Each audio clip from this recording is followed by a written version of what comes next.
The Legion accepts all. So I was told by one of the Legionnaires himself, a dwarf who waited quietly at the entrance to the deep roads for the rest of his unit to assemble. They gathered slowly, each equipped with heavy armor and fine weapons, each painted with grim tattoos applied at their funerals the night previous. For that is the nature of the Legion. They are all dead. Any dwarf may join the Legion, so long as he is willing to give up everything he has. The funeral rites are somber.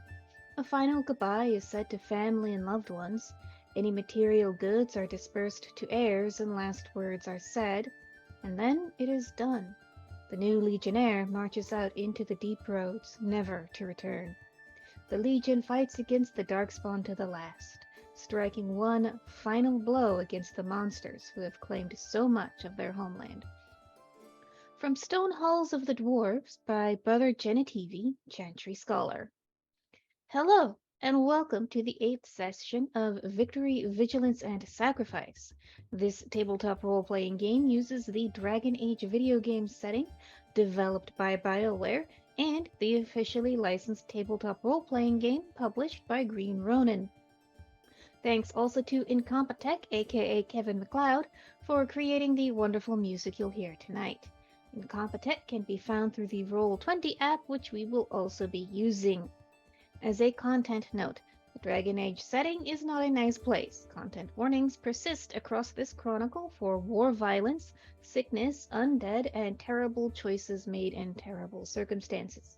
We employ the X card for players' safety. And so, tonight, join us in telling a story of the Fourth Blight. First, Wardens, tell us a little bit about who you are and what your Warden is all about.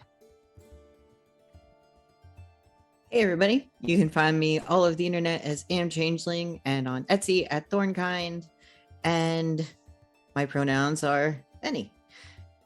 I will be playing Galen Redbow, whose pronouns are he or they, and right now, all about that griffin.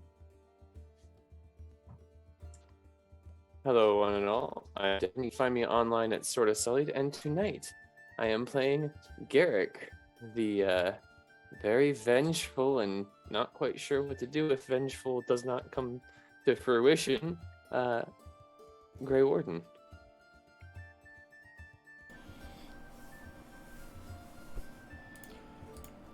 Hello everybody, my name is Steve. My pronouns are he, him, and you can find me on the internet at Voodoo Arcade, and by internet I mean Soul and Fire's Discord, and nowhere else. Tonight I am playing Jurgen, the tranquil human former mage. Hi everybody, I am Brody, he, they, and tonight I will be playing Harold Wynn, the troublesome little anti-capitalist and generally enemy of the wealthy and friend to the poor and downtrodden, which is always a problem for Grey Wardens. But we'll see how that goes today. How are you anti-capitalist in a feudalist society? Why wouldn't I be? Anarchy! Mutual aid society for all. Thank you all. As for me, I am your game runner, Rachel, aka Stolen Fires, using she, her pronouns. You can find me at Stolen Fires pretty much everywhere on the internet, including the Burning Bird app, a whole bunch of other places. But I am also on Instagram and MySpace. And you can find previous episodes of this show and other shows on the Stolen Fires channel on YouTube, where we'd certainly love your likes and subscribes on our trek to 1,000 subscribers. We'd also appreciate your subscription to this channel, but unlike Twitch, subscribing on YouTube is free. That out of the way, it is now recap time. Brody, would you care to read the recap for everything that happened last session? If I must. But you don't have to. Nothing about this is mandatory. Except the demerits. The demerits are mandatory. The ADHD says it must happen. All aboard the Griffin Sky Express. As we soar above the land, Garrick notes a farmer is burning his crop that had been infested with the blight. a dreary thing to see when many hungry could have been fed. A relatively uneventful flight finished, we arrive at Ortuntag to the sounds of a priestess proclaiming the good news of the Maker to dwarves who remain unheeding.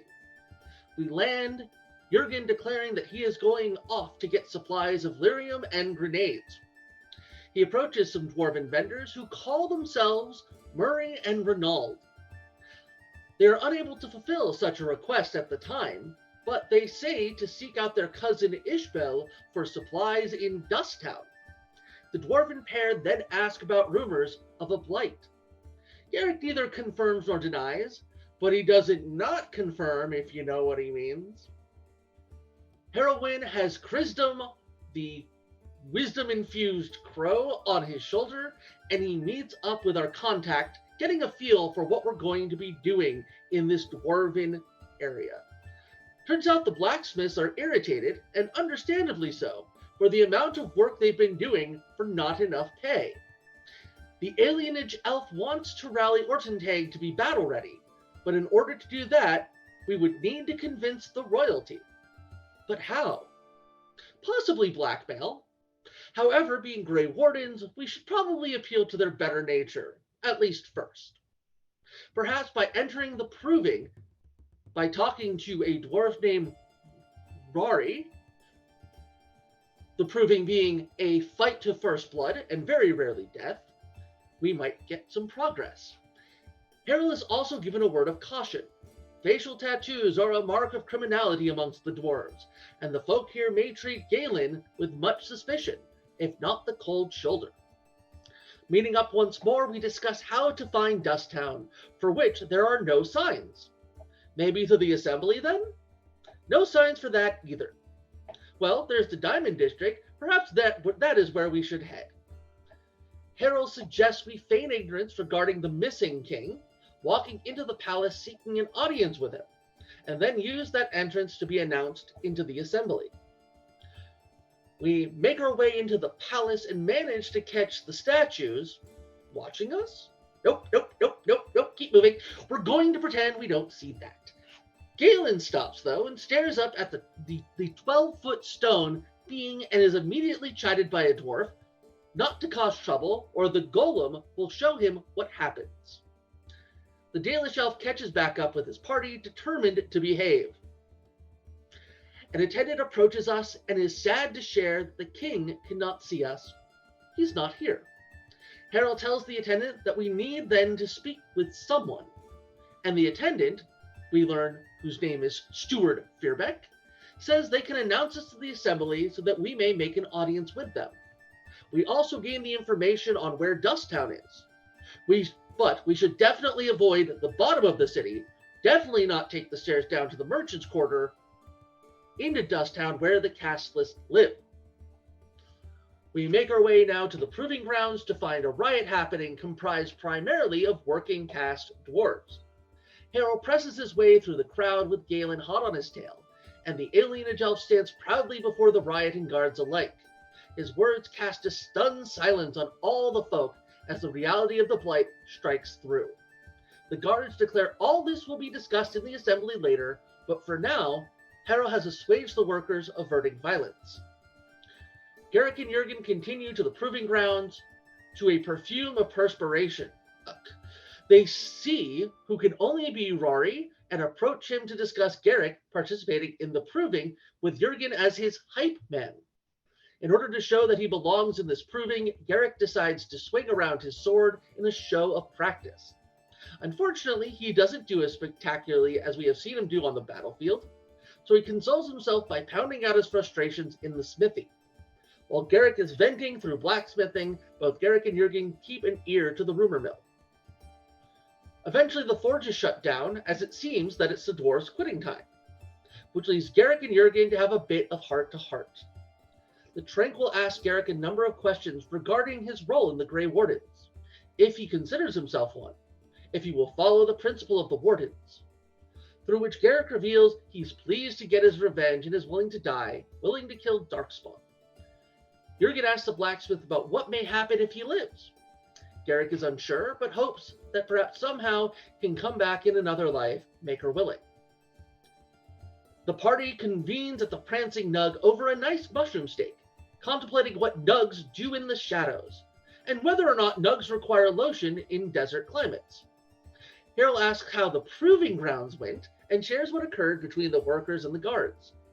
After a hearty dinner, we make our way to the underbelly of Orson Tag. Something causes Garrick and Galen to feel watched in the dark and nug-infested alleys. Suddenly, a piercing pain racks Galen's back as a dagger glides into his flesh. Garrick turns on his heel to see a dwarf with a tattooed face, gruesome grin glimmering in the shadows. All right. Ah. Thank you so much for reading that, Brody, and thank you, Ambrose, for taking notes. So,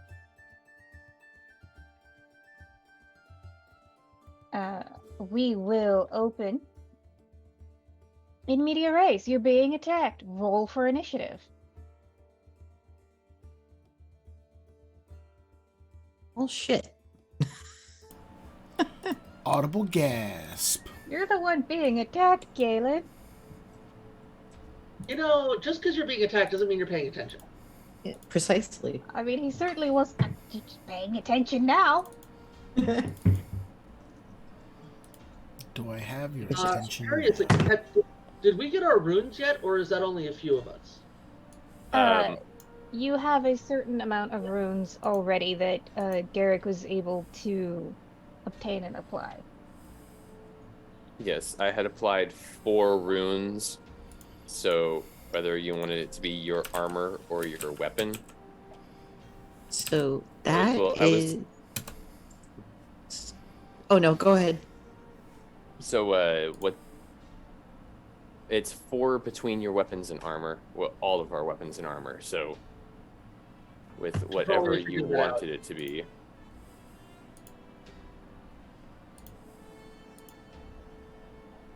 $14. Okay. I forget. Does Dragon Die have any real help in this? Not during initiative. Okay, then and it's plus Dex, correct?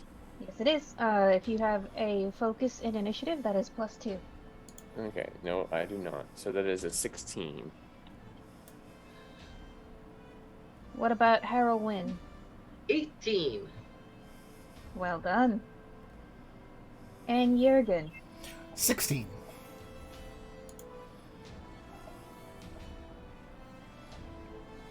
Wow. Okay.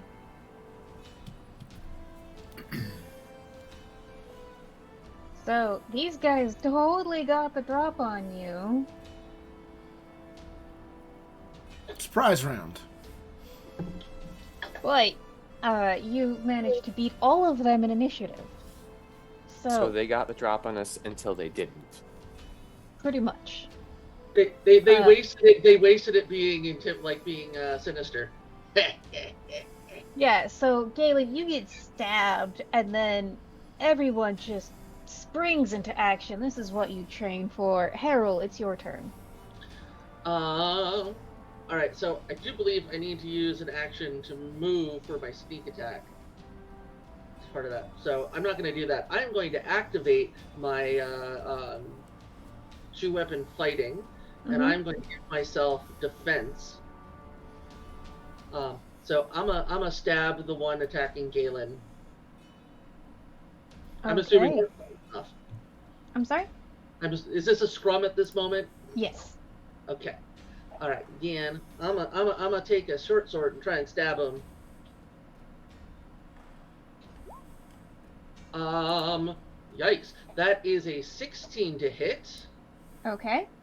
with a 2 on the dragon die, and That'll I did hit. get. So, sorry. Now I have to pull that thing up again. The one flaw in our system is that you need to memorize the stunt list.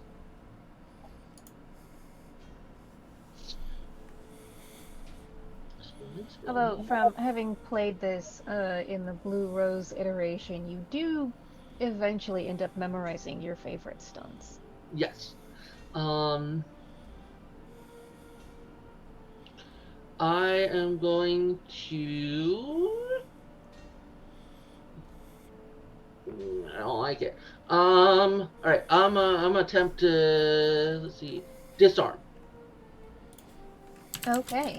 So in addition to my damage, which is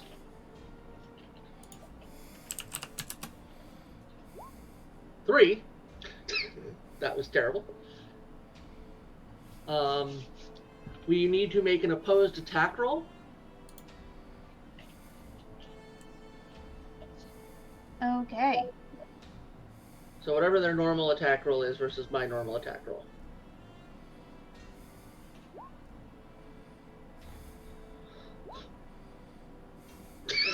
We tied. I'm gonna add on. Oh, well, if there's any added, then they win. Okay, they do win. So for all of my speed, that was terrible. Alright, so you go for the disarm, and you're used to, like, disarming people, armed with, like, short swords, or maybe a long sword. This guy has a full-on hammer. So you try to go for the disarm, and it's like, clang. That's fair. It was worth a shot. But you do a little bit of damage. So Garrick, they're wearing armor. I'm sorry? Are they wearing any armor? How much damage did you do? 3. Clang. What I thought. Garrick, it is your turn. I'm gonna let Jurgen go first. See what he was gonna do. Okay, Jurgen.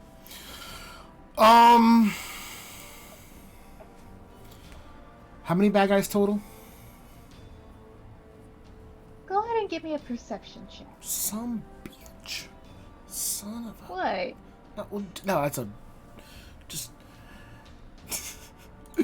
Perception. I'm so bad at perception. 3d6 plus 0. This will be easy. You only need an 11.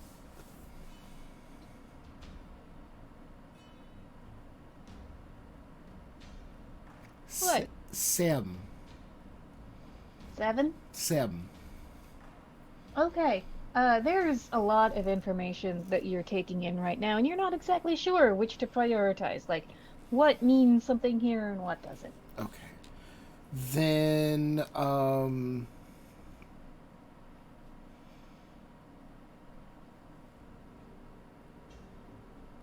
playing off of past experiences, I'll move to the one that Harold Wind attacked.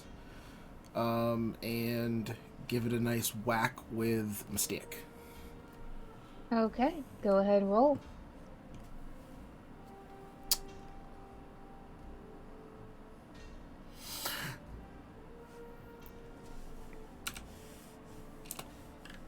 $3d6 plus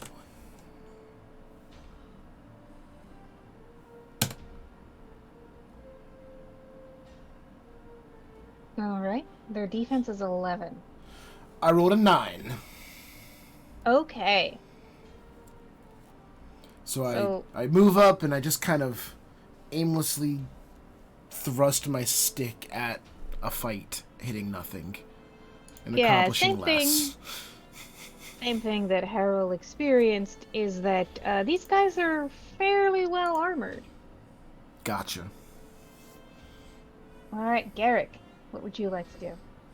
Okay, so I have to actually go up to attack them, right? I have to move to get to an attack range. Unless you are hanging back deliberately, everyone is in melee with everyone else right now. Okay, then. Oh. Relatively bad on my attacks, but let's see if I can do better this time. I'm just going to make this an all-out attack. Okay. That is 5, 5, 2, 12, and then my strength is 3, so 15. That'll hit.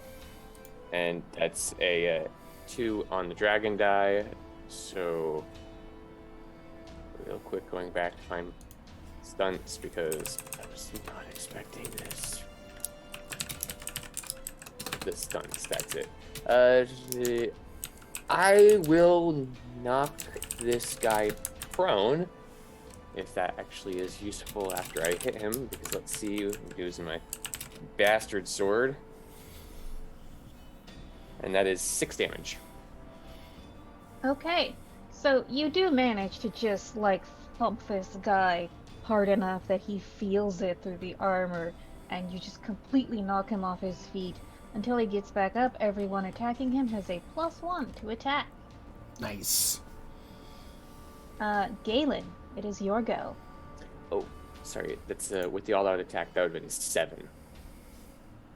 If that did any damage. It does. His armor is 4, so you do 3 Oh. damage. Sweet. Oh, let's see. What do I want to do? What do I want to do? So You know. I'd also let you make a perception check if you'd like. Yes, please. Oh. That's a good roll. I just have to count what all the little paws add up to. Oh, little paws. Yes, 2 of these are rosy paws. And then the other one Aw. is paws from Patty Shakes.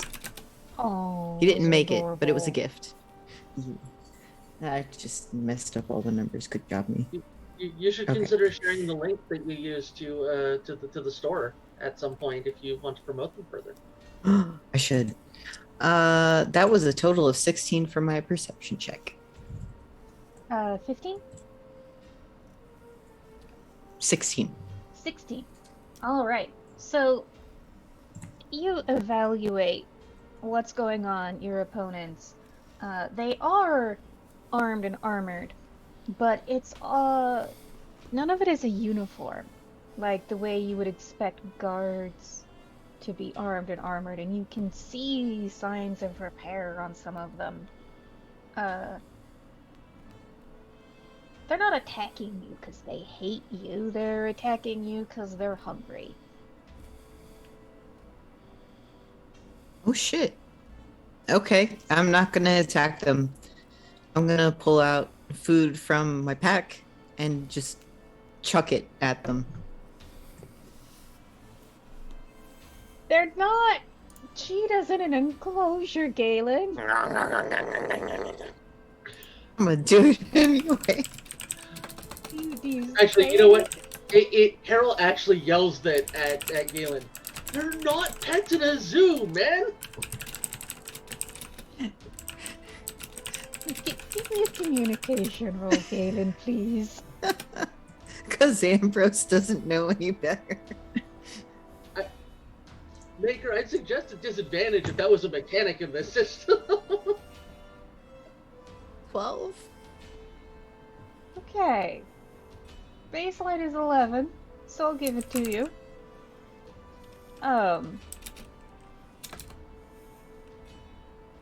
So you as you sort of distribute the food, the rations in your pack, you have enough wherewithal to say this is from the Grey Wardens. And that is when a feminine voice calls out, Grey Wardens, hold! And so, no more dwarves are attacking you. Is there anything you would like to do?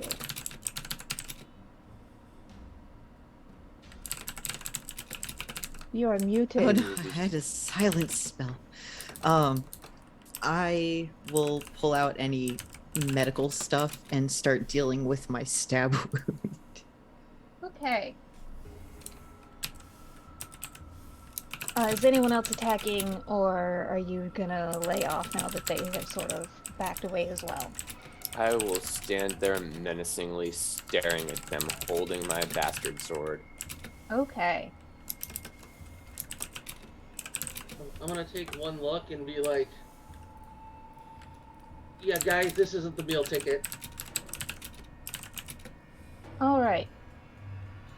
So, now that things have calmed down, you sort of look around, evaluate what's going on.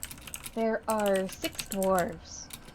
The leader appears to be sort of this gray-haired woman, early to mid-40s. She's got her hair, it's long, but it's pinned up very, very tightly. There's another man who appears to be her second in command. And then... Sorry, that's my cat. Deciding he wants attention right now. Do not apologize for cat. I know, he just doesn't like being on camera. Okay. Sorry about that.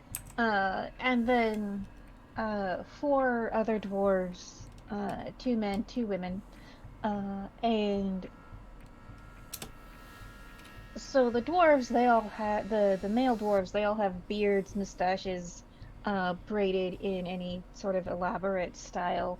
But the one thing that you notice about all 6, the one unifying thing that they all have, other than sort of their catch-as-catch-can arms and armor, is they all have a tattoo somewhere on their face. And especially with the men, it is somewhere like right under the eye, or along, the bridge of the nose, somewhere that facial hair can't cover up. And so, the gray-haired woman steps forward and says, "Apologies, wardens. We thought you were just topsiders."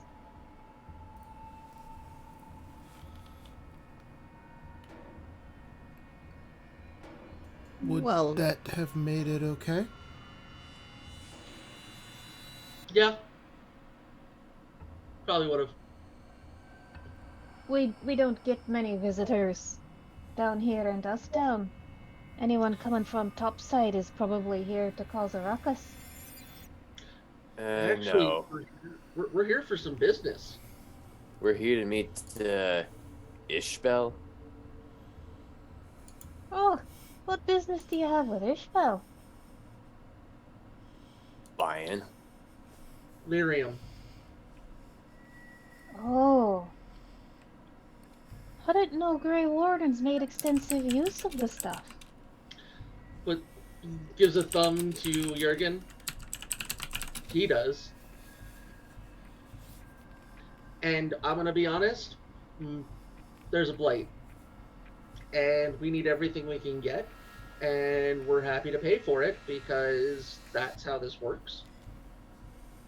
And y'all don't need people from up top taking things from you anymore. Oh, as far as it's a blight, we've known that for a while. Would you like to talk to Larrick? Sure. All right. We'll send some runners, and so you see her whisper to 2 of the dwarves who sort of run off in opposite directions. Is there a place we can sit down and we can buy you a drink? Oh, well, I'm the one who attacked you. I think I should be doing the buy-in. I'm not from here, but I'm from a place very much like it. I think we have the coin to spare. All right, come on. We'll take you to Larrick's. And so she leads you through this quarter of the town, and the other 4 dwarves, the ones who weren't sent off on errands, stay with them. And you can definitely tell that this is a safety in numbers place. And so as you walk through the streets, you realize, like, many, many things. So in the other districts, even the merchant quarter, the roads are still paved with stone. Here it's just dust. And the walls are rough hewn, there's no artistry about them. And you see there are a lot of people sleeping rough, just sort of whatever corner they can find. You see a lot of beggars, a lot of people who have been disabled in some way that means they can't work, so they've ended up down here. Essentially a lot of misery. This is a slum, and it sucks here. Feels like home. It's kind of even worse than the alienage, because at least in the alienage you've got like the big Venadol in the middle and like fresh air, and there's none of that here.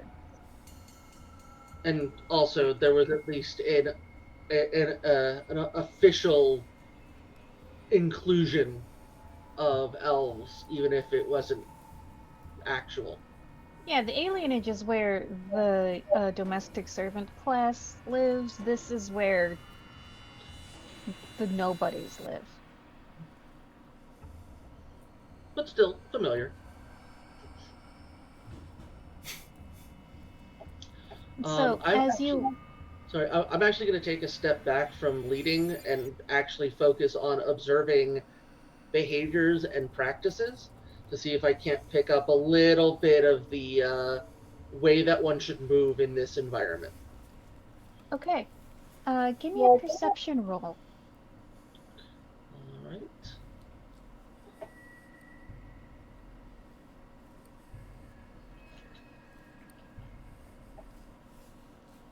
So, 1 second.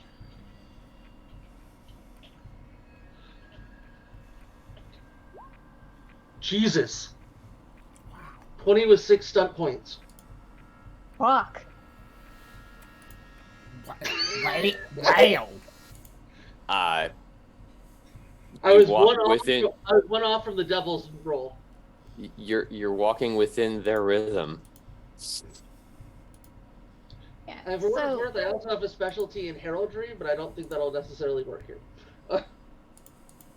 the one thing you would notice with heraldry is almost everyone here has a face tattoo of some kind.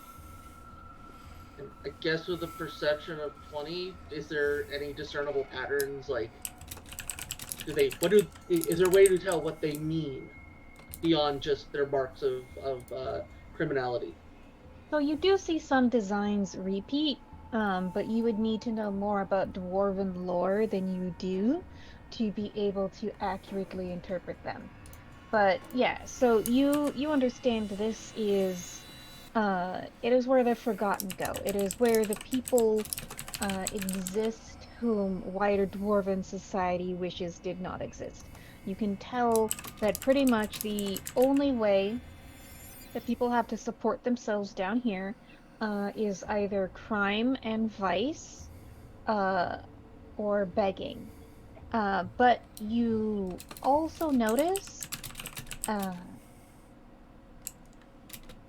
there's a lot of people walking around here armed and armored. And it's all mix and match. So there's nothing really cohesive. It's all dwarven made, but there's no sort of unifying aesthetic here. And knowing what you know about how people are treated in the alienage, it's weird that so many people in a district like this would be allowed to walk around with weapons. So it seems like they're actually on military standing, despite the fact that there's no military.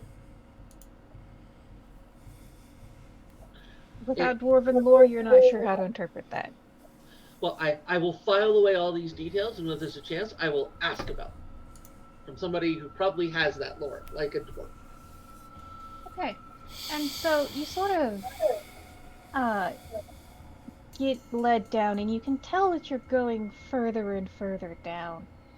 And you're led almost through a gap in a rock wall to a place that's even rougher, even less well developed. And so as you walk, there's a female dwarf, young, has her hair in some cute little braids, looks to Galen and is like, as you walk, she's like, "So, what you do?" Uh, I, you mean my face? Yeah, she's got like two little squares right underneath her eyes with two like smaller rectangles right beneath them. I was born in. I was born a Dalish elf. This was my rite of passage. Oh, I guess this was my rite of passage too. And you could look at it like that. What did you do? Oh, I was born wrong. I disagree. Oh, well, if I'd been a boy, my mom could have moved in with her lover.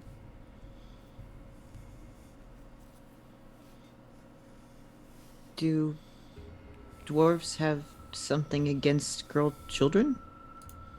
Oh, no, it's just you inherit your caste from your same gender parent. My mom's casteless, so am I. That, to me, is an odd way to dictate a society. Well, how do you do it? Maker. How did the Daily Shelves do it? Collect into nomadic clans every so often you meet and have a festival or something, but there's no caste necessarily. There's like children and adults. Like you had to kill something all by yourself and then do your Valesline, and then you're an adult. But other than that, you just do whatever the fuck needs doing. Well, we don't quite have castes. We have clans, and even then, it's not a dividing factor.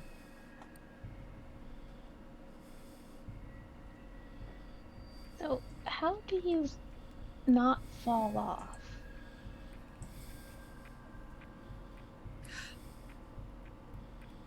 I mean, it's a tattoo. No, I mean when you go Yours? topside. When you go topside, how do you not fall into the sky?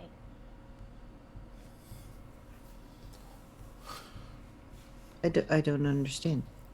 Is that's why you have nails in your boots to keep your feet on the ground, so you don't fall up into the sky.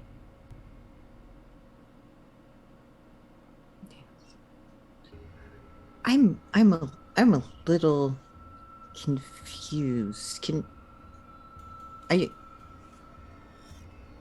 come again? I was told if I ever went topside, I'd have to hang on real hard to the ground with my feet so I wouldn't fall into the sky. Oh. No, that's not a thing. So that's not why there's nails in your boots? No, that's not why there's nails in my boots. You have nails in your boots? Well, I mean, that's how they keep the soul on. There's these tiny little shoe nails, and they, you know. You have soles in your boots? Yes, actually. Make suggestions that don't have to get drawn into that conversation.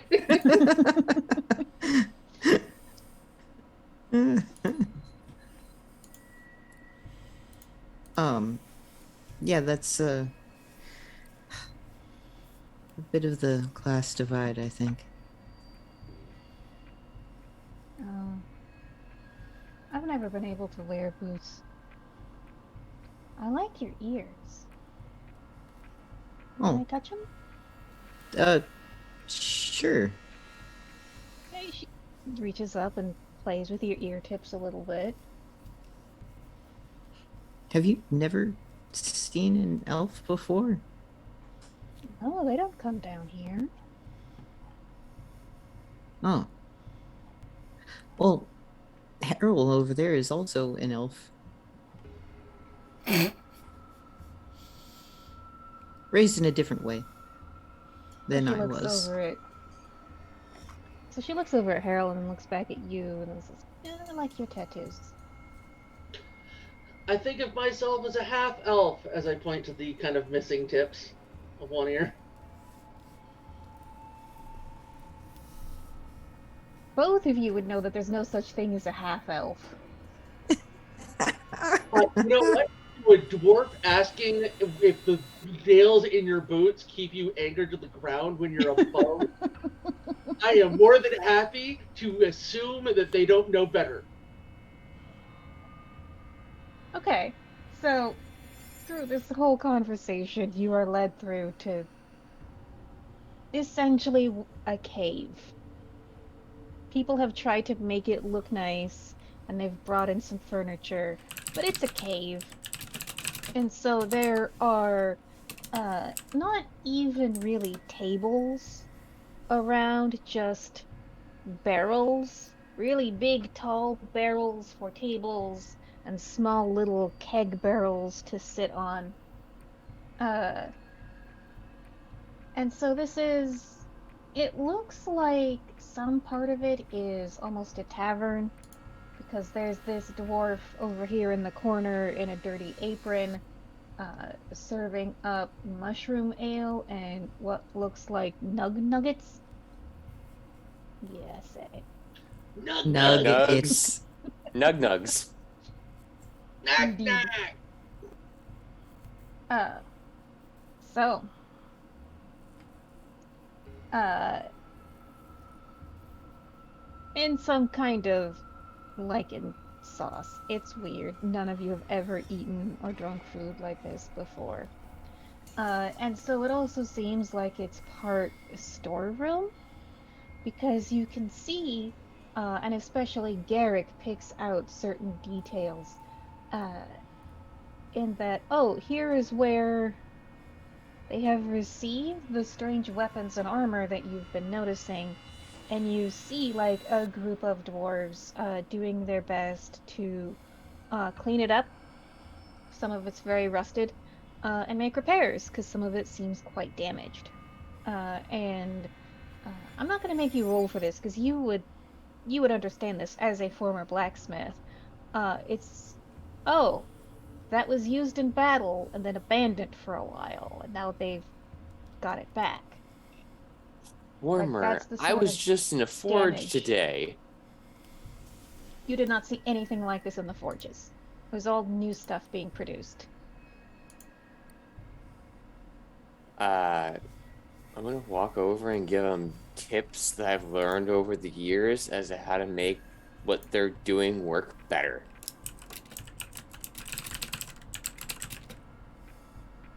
Okay. Give me a communication roll for that, please. Oh, you know that's not gonna be a good roll unless it's good dice. I'll give you a +2 bonus from your profession. Can I just re-roll this instead? If someone buys you a benevolence, sure. Cause that's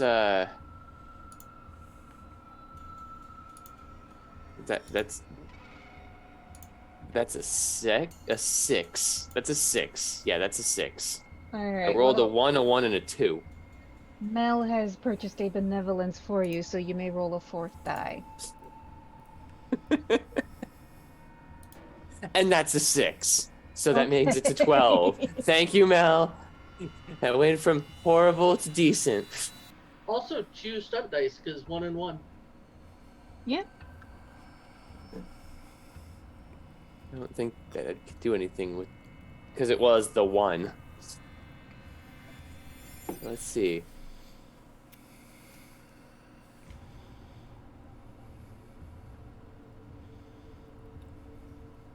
So, while you look that up, I will let you know that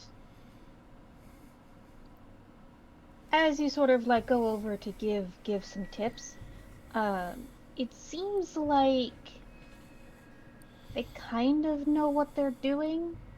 Like they sort of understand like, oh yeah, we've got to scrub the rust off this way. Uh, and none of them are clearly trained blacksmiths. So they do appreciate when you're like, no, hammer it like this against something hard, like an And, anvil. and I tell them, and if you use, some heat and you use a little bit of oil at the same time, then when you scrub, it'll get that rust off a little bit faster and it'll brighten up your life. Because the only thing that I have it for is bon mot, and that's basically a witty remark at the end. Oh, well, I'm not sure we can get access to heat, but thank you for the advice. You can't make fire? Oh, well, we can make some sort of fire. But if we were to have a whole forge going on down here, then they'd notice right enough. Well, you don't need a forge. I mean, as long as you heat up, if you heat it up a little bit with some fire, then it'll be warmed, warm it up, and it'll actually help bring it out that much quicker. Oh, right. But where there's fire, there's smoke. And the smoke drifts up. And eventually they'd notice and come down and try and figure out what we were burning. They don't think that you just make fire to stay warm down here. Oh, well, waist deep underground. We don't really have weather, now do we? We've got a little bit of a cook fire, but too much and they'll come investigate. Do you have? I've been told you already know the blights here. Do you have the corpses? Whose corpses? Darkspawn. Oh, no, those we leave down in the deep roads. Yeah, we know quite well that there's a blight going on. Why do you think we've been doing all this? Well, if you bring some of the corpses up, and then you say you're burning the corpses that you happen to kill, then you have the excuse for fire. Oh, we'd never bring darkspawn corpses up. That'd be quite bad. And there's a bit of a speak up. Excuse me. Here's a second. You mentioned that you knew that there's a blight. How? Oh, isn't, well, I suppose it isn't obvious, not to someone who doesn't live down here. But we're in the backyard of the deep roads. We've seen the armies. Well, some of us have. That's why we've been making the expeditions. You all have been making them, not the tag itself. Oh, I know some of them have been making other expeditions, but we've been going down the secret ways, looking for salvage. So it's known there's a blight for everybody here. Everyone in Dusttown knows that there's a blight. That's why we're preparing. What about Well, oh, well, they don't want to believe, so they don't. But down here, we live close. We live close enough to hear and to smell and to see if we send out scouts long enough. we might need to talk to those scouts and maybe see some of what you've seen? I mean, clearly we believe there's a blight. That's not an issue. But we might need some evidence to get all the people upstairs to believe. Oi, Larrick, the Grey Wardens are here, finally, and they want to talk to you.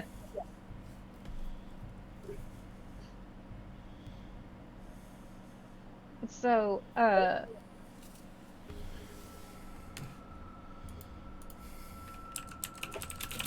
sorry. No, people are up to shenanigans. Shenanigans. Alright. No shenaniganery here. Okay. So, the dwarf, Jimothy, who you've just been talking to. You had that coming. That is punishment for shenanigans.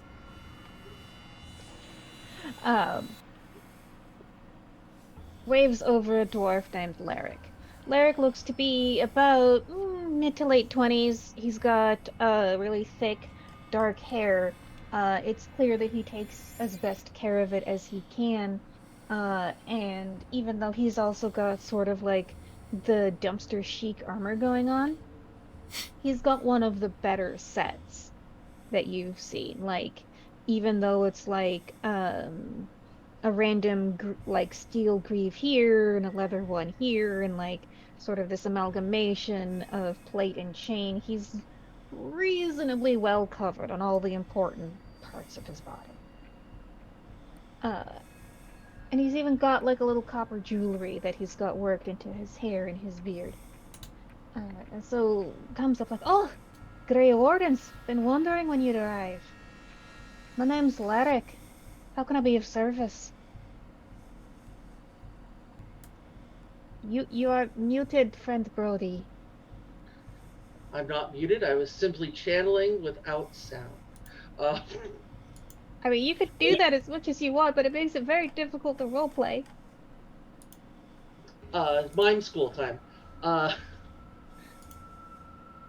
we would have been here sooner, but it's a very long flight from Antiva, especially when there's darkspawn flooding the countryside.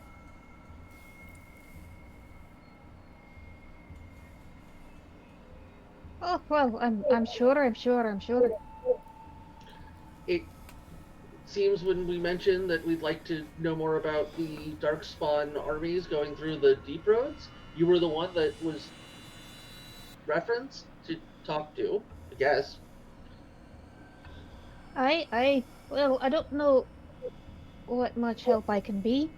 Mostly we've been sending down, salvage missions. Nothing too far, just a few days or so there and back. Get what arms and armor where they could, anything that could be rescued. Well, I think there's a possibility if we could get other things going, we might be able to help supply you. But we're gonna need some help convincing the powers that be above that this is happening in a way that they can't deny. Oh, well, that'll be difficult. I can take them down to the very old patches of deep roads. I'm A few thinking we months might. ago. I'm thinking we might need to bring something from below up. Uh, well, you see, here's the problem. It's illegal for us to have these things.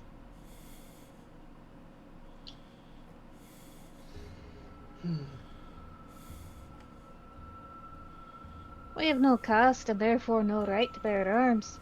And even still, you see the sigils here. That's the maker's mark. This still belongs to whatever upstairs house wishes to claim it. Well, it'd be a shame if the Grey Wardens requisitioned all of this gear Oh, as right of well, conscription and just happened to let you hang on to it. well, I won't argue that you've got the right of conscription. But I don't know if they'd let us keep it. They'd probably insist you take it for yourselves. Unless you plan to conscript the whole lot of us. Well, we can't make you Grey Wardens, that's too many, but, I'm wondering, I don't know the laws, I don't know the rules. I'm gonna be honest, a bunch of us were, except for that one, points to Jurgen, weren't Grey Wardens before, what, like, how long has it been? A month? Less than. Yeah.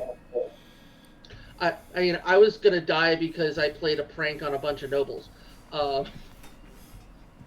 So, but I can say, I mean, I don't know if it's possible, but we could conscript you without making you drink the sauce. Can we? I don't know. I think I this is a usually question break for laws. I don't learn Jurgen. them. I don't interpret laws. I break them.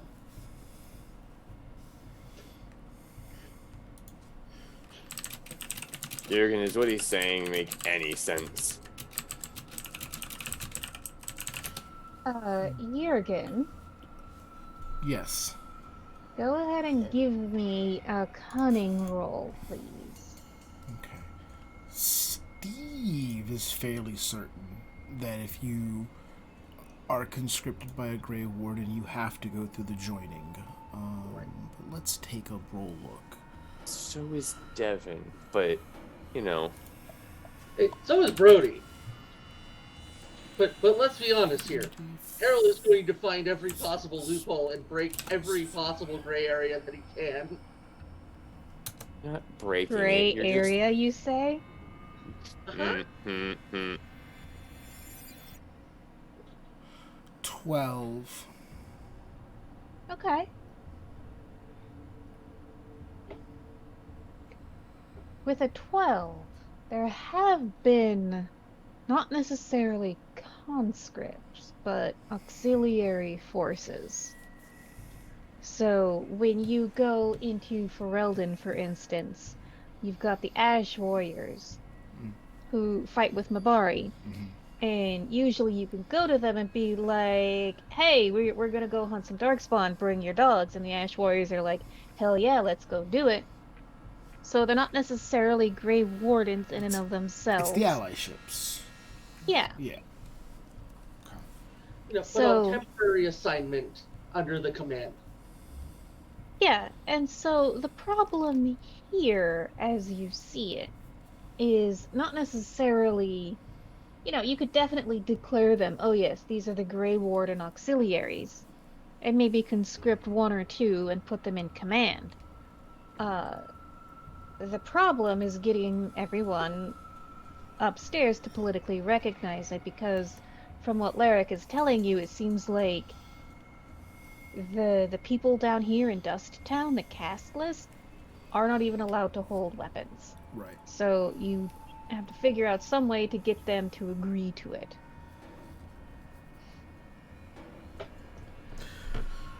It makes So if we kind of look at Jurgen, like, you got anything to any informed legal opinion? Well, I mean, if they're not wanting to fight, I mean, if we tell them that if they're down here for us, like you have a couple of them become Grey Wardens and run the joint, then it's keeping them safe without having to actually have them fight. Yeah, that's one way to do it, because Harold in particular will realize, the problem is not necessarily one of practicality. It's like, oh, what if I went to the Orlesian nobles and I said, if you want the city to survive, you're gonna have to arm the alienage. You know that there are many nobles who would rather see Orlais burn than let an elf wield a sword. And that's probably similar to what's going on here. So you're gonna have to get some form of leverage other than just logic. So let's pin this. I am all for seeing the entirety of your society have to live with castless being armed to the teeth. Personally, I think that's great. And I would love to help you with that. But first step is I'm guessing you would rather the entire might of the tag be focused on dealing with the blight than just leaving it to you all to scab it. Well, for better or worse, Orton Tig's our home. We don't want to see our home burn. No one does. But them upstairs, they'd rather see us dead than armed. Familiar.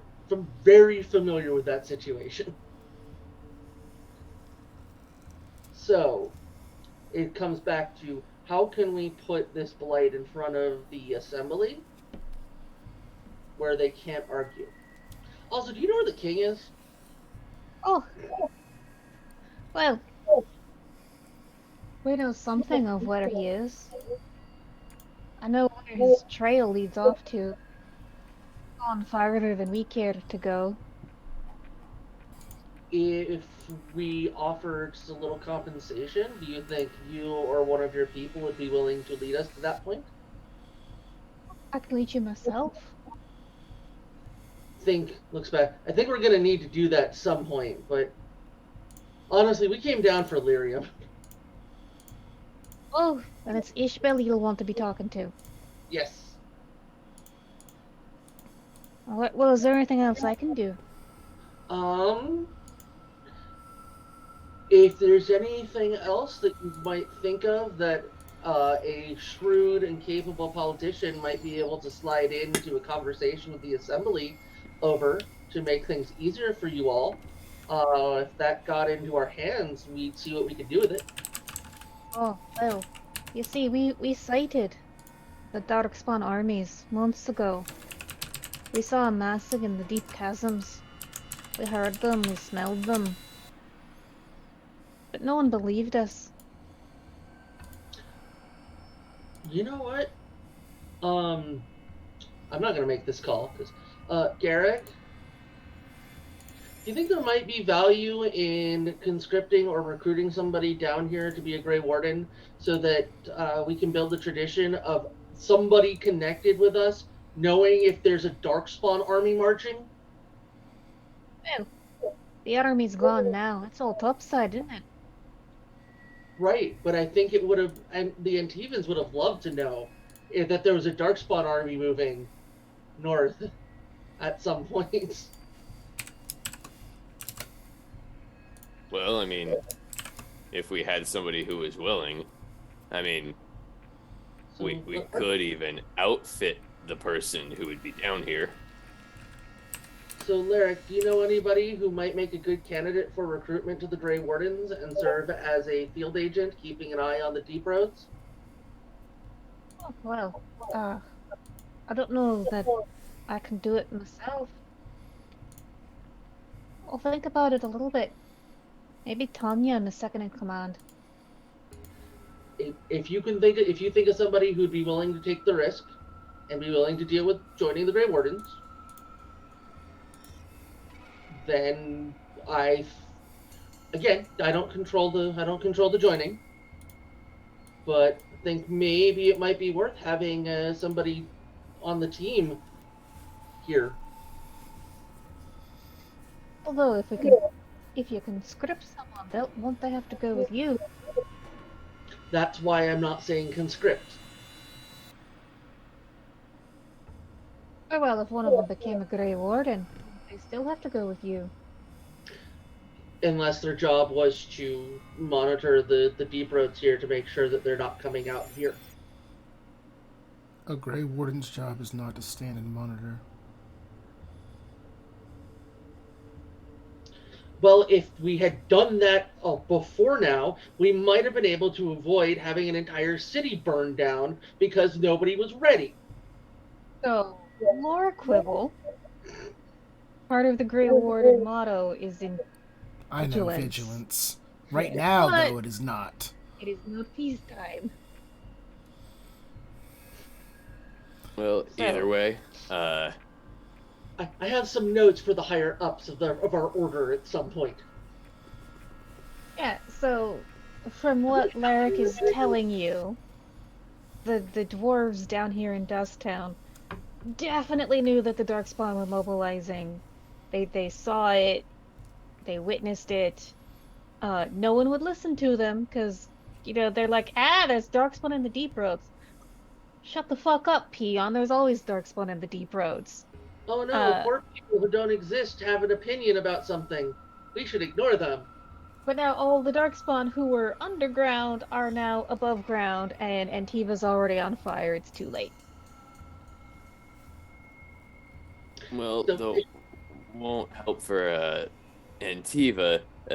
I do have something that might help you guys out, and as long as you're willing to send us a message with some forewarning if something you notice the army is moving around again.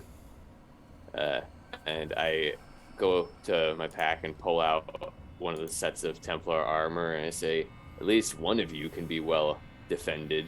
But don't bring that anywhere topside ever, ever, ever. Oh, no. Steel.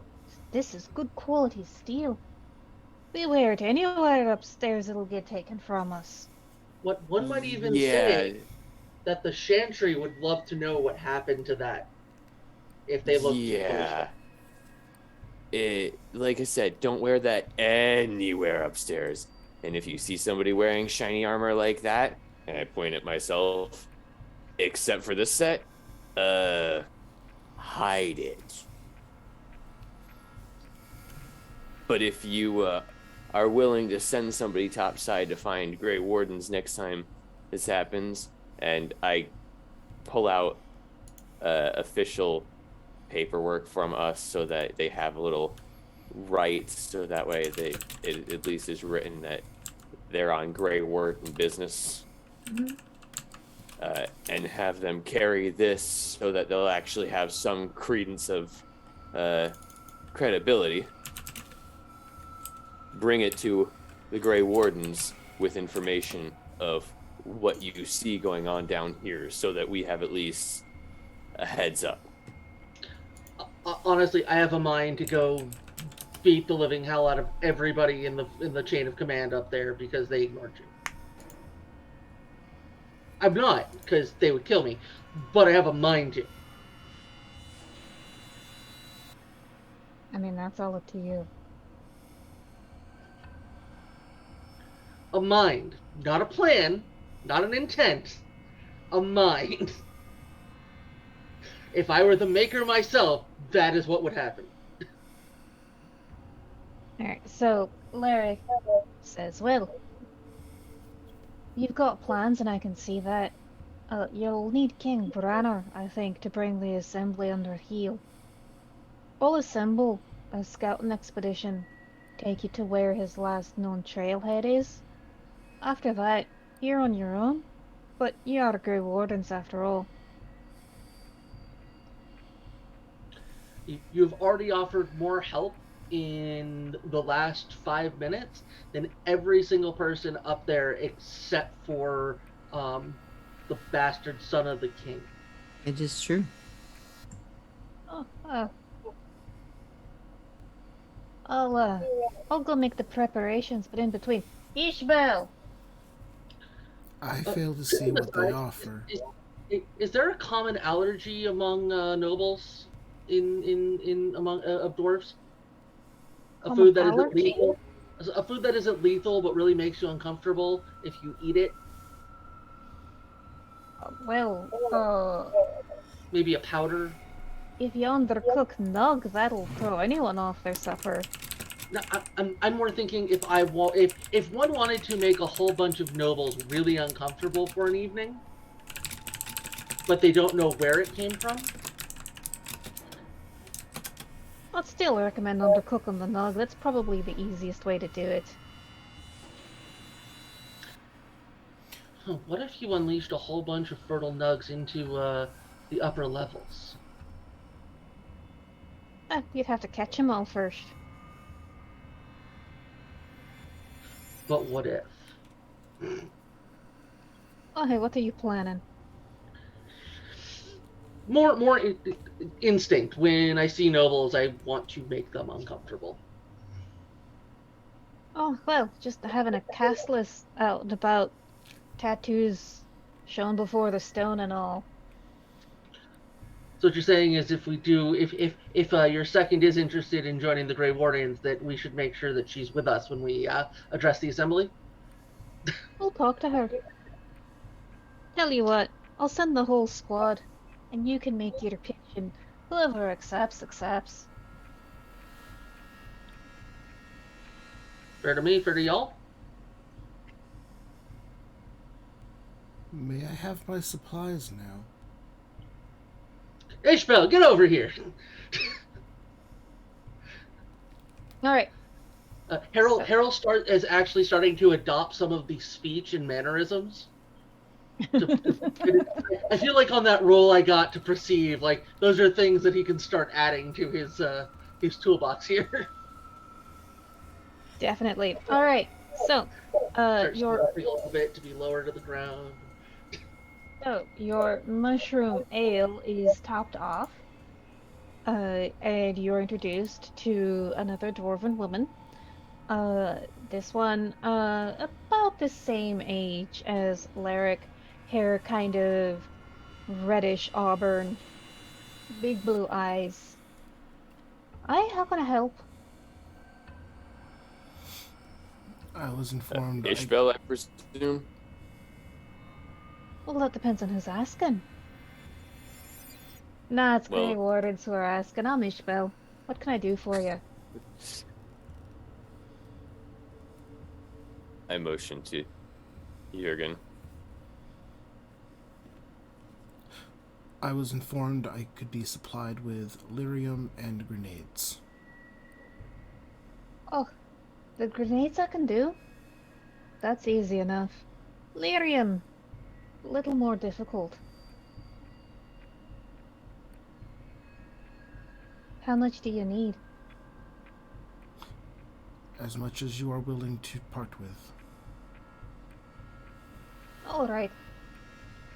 We've got a shipment going upstairs to the Templars soon enough. I can skim a little bit off the top for you. We'll take as much as I can, but you should know. Because there is a blight, we can't mine as deep down as we used to be able to. Would you be able to say that that's why you have even less if you were to give us more? Well, I suppose so. I also can't really help it if the Grey Wardens come along and conscript everything I've got. Yeah, but it's probably better if we don't pull that card. I'd rather not conscript it. We- But we- if you're willing to make a bit of a trade, We'll pay you. I do know that it's a little bit hard to find anything worth defending yourself down here. Oh, well, Lark's helping us fix that problem. Yeah, but I help you fix it a little faster. Would a set of armor like this allow you to skim a little bit more? Oh, goodness. And so you show her, like, your last suit of Templar armor. Yes, the last And- suit. She spends some time, like, examining it. She, like, takes out, like, a little bit of a hammer and, like, whap, whap, whap, listens to the reverberation. Hits it a little bit harder to examine how it dents. Like, oh, this is some of the finest steel I've ever seen. Where did you get it? Well, who are you selling delirium to otherwise? Let's just say you don't want the Templars to find this armor. It may have been skimmed. Really, think of it like this. Skinned? Delirium that you're going to divert to us quietly is being paid for by the Templars who would otherwise get it anyways. So really, the Templars are paying for it anyways. It's just rather than having to go through the extra effort of conscripting it from them, we're just taking it off their hands. We're actually saving that money.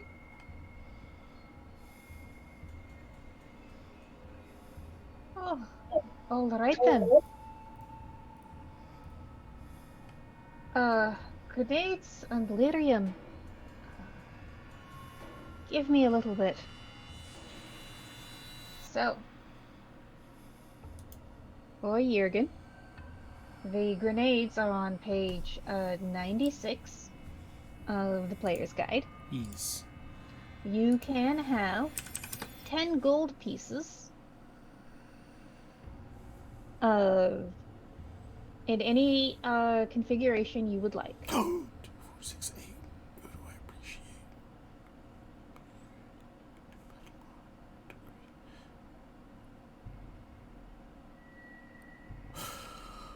Ooh, 10 so you there- say. I would like 3 acid flasks and 2 fire bombs. Okay. Write that down on your sheet. You have them. She will also deliver. So there aren't formal crafting rules for how much lyrium you need here and about. Right.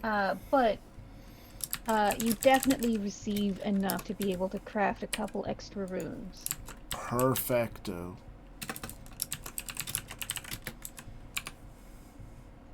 Enchantment. 3d6 plus 6 damage. A lot. More damage. A lot. Yeah, these bombs are pretty nice. I know what I'm taking next. Okay. Speaking Boom, of boom, what boom. happens next,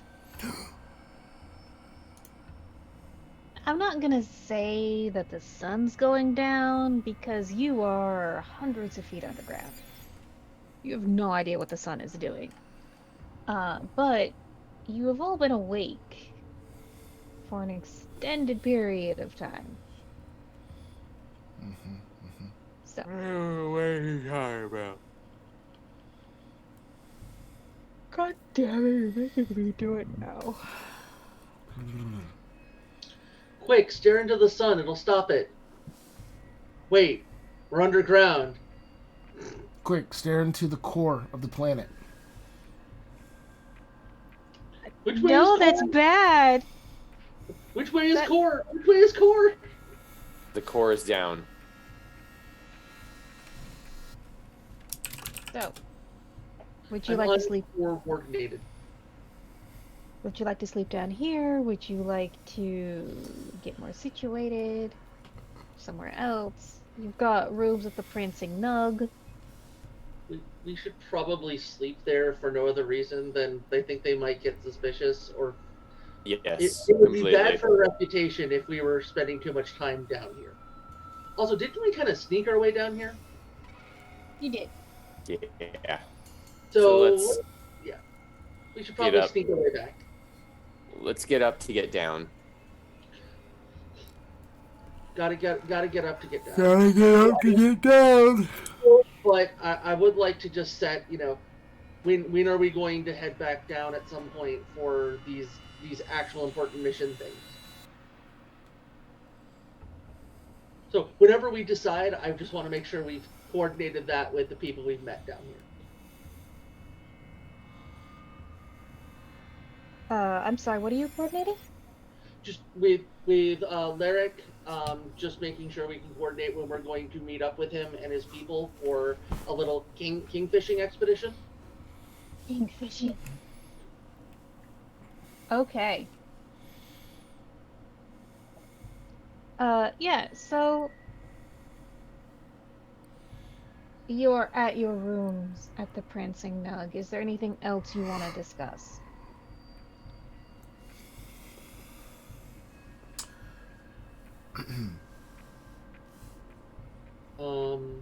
So how are y'all feeling about the suggested horribly planned actions I put down on the table down there? They don't seem all that terrible to me. They're workable. What I want to know is, how did you end up stopping that riot? What did you promise? I know you promised something. One, I mentioned there's a blight. Two, I also was guaranteeing that the people would be paid properly for their work.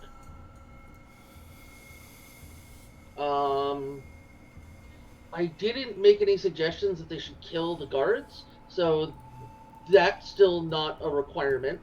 And I didn't say anything about anything more than forcing the people with money to compensate the people for the work they've done so far.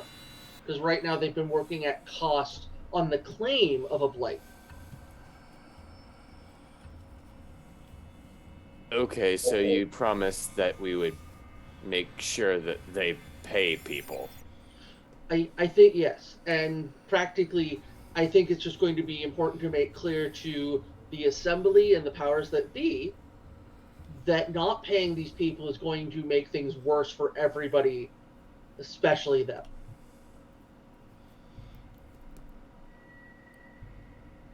If you're asking Well, for what do you my know? feeling. Oh, sorry. Well, what do you know? I actually think that's a great idea.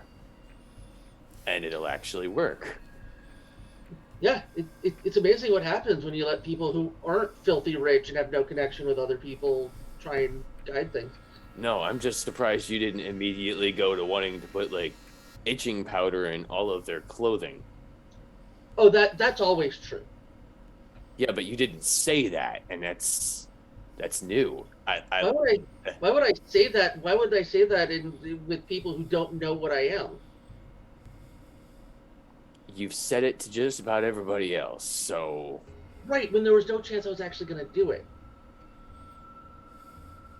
These is there fuckers really annoying. is there really no chance you're gonna do it? Oh no, here there's a really good chance I'm going to do it. But because there's a good chance, I'm not going to warn them.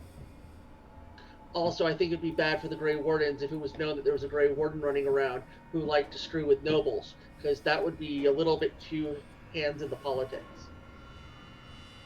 I'd much rather use our mission as cover for making things uncomfortable for those in power and helping the people who actually do things for a living. Keep up with that. I'm learning.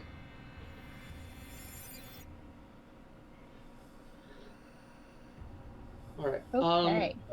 We have reason to believe the king, if we get him back, might be supportive of full mobilization. Yes. Guessing if we rescue him, he might be inclined to do whatever we ask, as long as it's not unreasonable. Yeah. What were you gonna say, Jurgen? I was merely going to say that in a matter of what has happened, you have overstepped.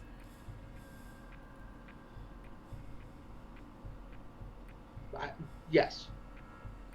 That's probably going to keep happening. You should But I'm be getting better at not overstepping too much.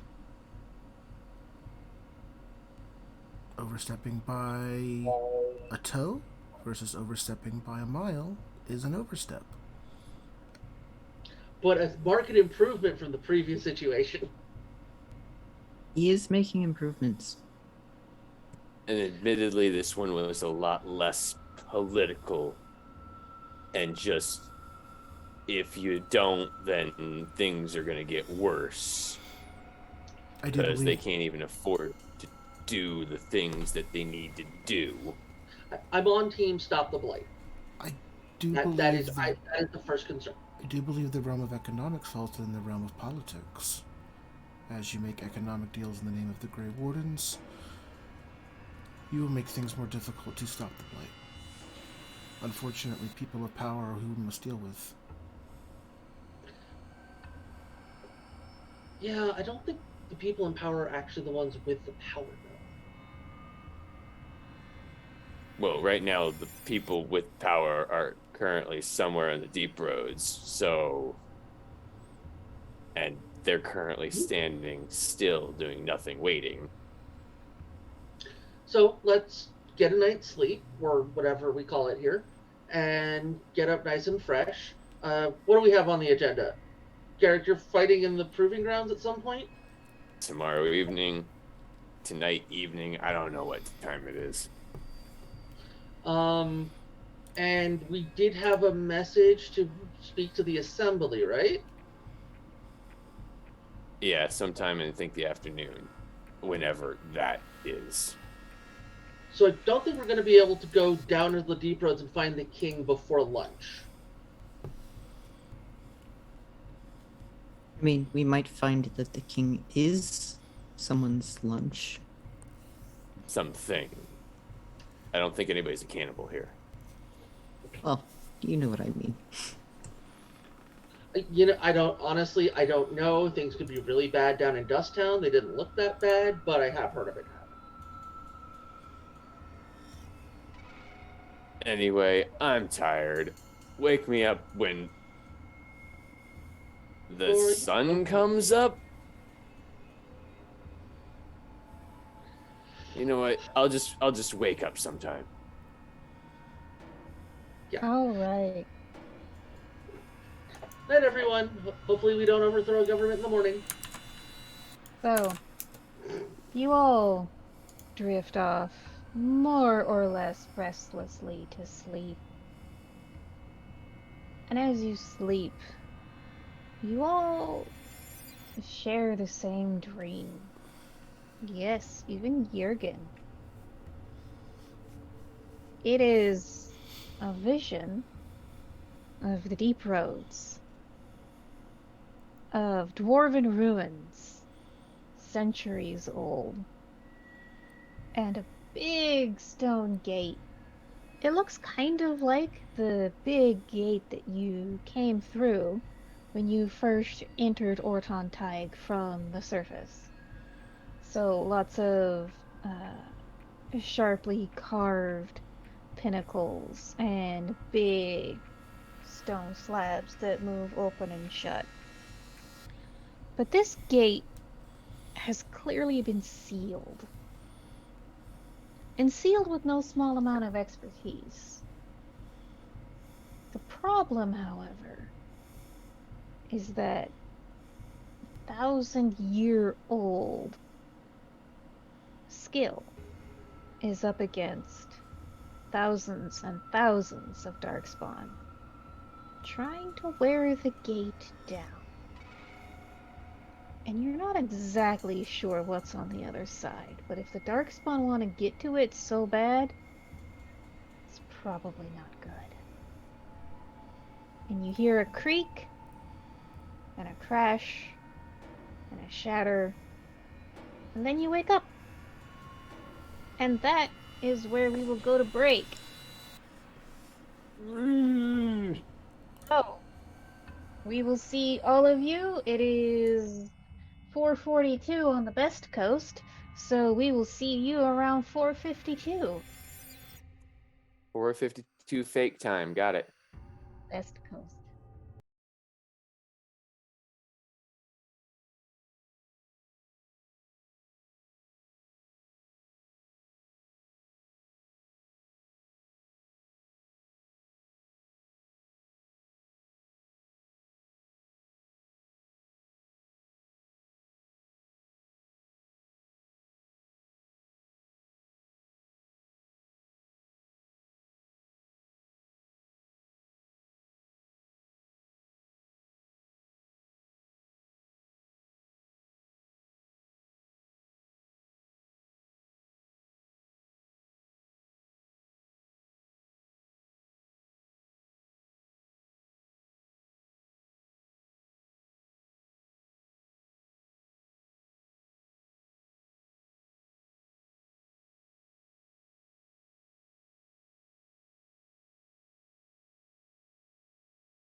And we return. You all awaken. Dawn? In the wee hours? After? Who knows? But you have all had the same disturbing dream. And you collect around the breakfast table where you are served the leftovers from last night, essentially. Dressed up, a little extra hot sauce, but yeah, this is leftover hash browns.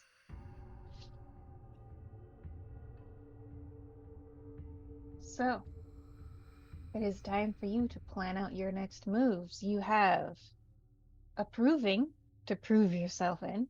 You have an assembly to address, and you have a king to go find. Kind of feel like that might be the Easy. order we should do that in. I think so. Because Garrick, if you win at the proving, that'll give us credibility with the assembly, which we can then leverage into. We're going to go find the king. Okay. So I just have to kick somebody's ass. Some Yeah, buddies, not to win. multiple bodies. You have to win. No pressure. But it would probably hurt our cause if they perceived us as weak because you got your ass kicked by a dwarf. Fair enough. So I have to beat up somebody smaller than me. Yes. I do And if not you have a don't, problem they'll with laugh that. at you. If I they do don't, not they'll have laugh a at problem with that. you. They're all going to laugh at you if you don't. Would they still laugh if I beat the crap out of them? I would Probably not not. laugh either way. I'll laugh either way. There's my hype man. Wait, what? Garrick. Moving Oh. on.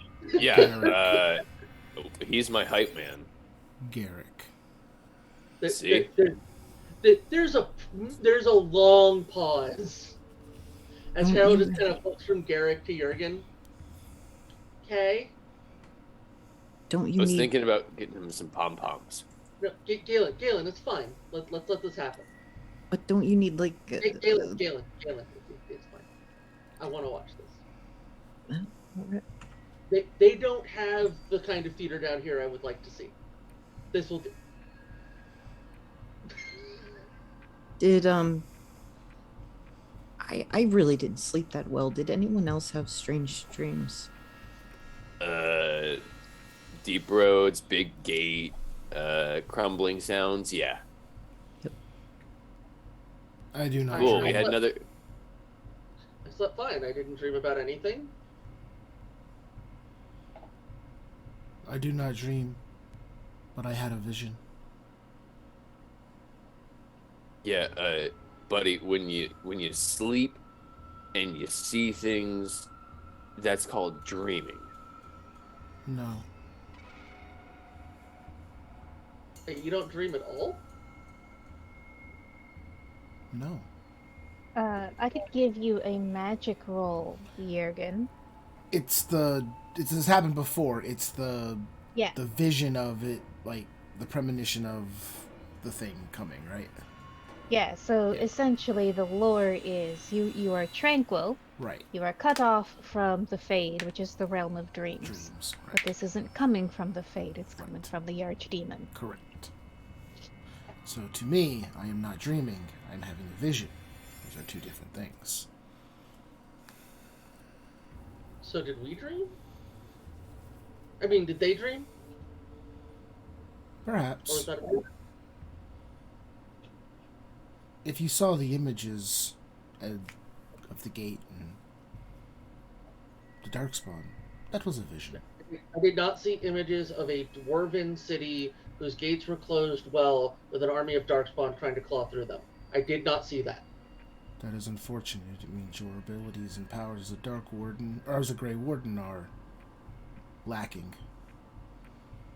gray, dark. Nope, I did not see that vision that you all described in that level of detail already. I have a feeling you're in denial. Yeah. No, no, no. We're in Arthentide. Galen, don't try for jokes around them. It will fall flat. Not on your face. Regardless, Gremlin have no sense of humor. dream or vision, however you wish to interpret it, it Or comes didn't have. it comes from the proximity to the archdemon.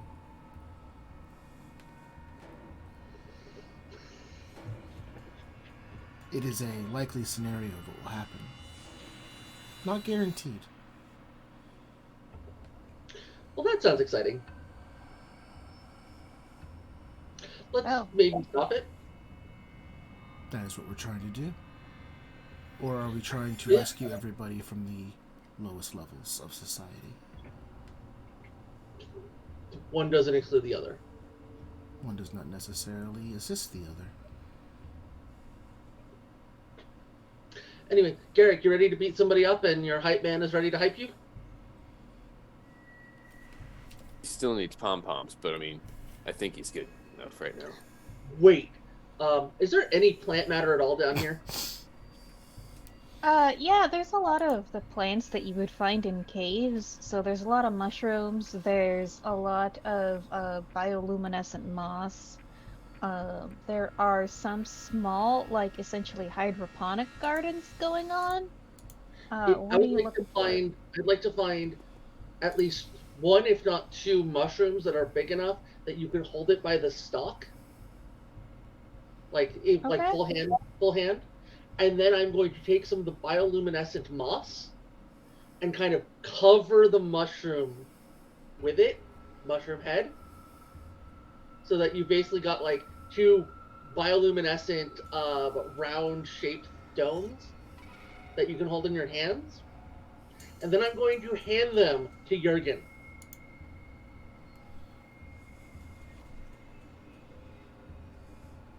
Pom-poms.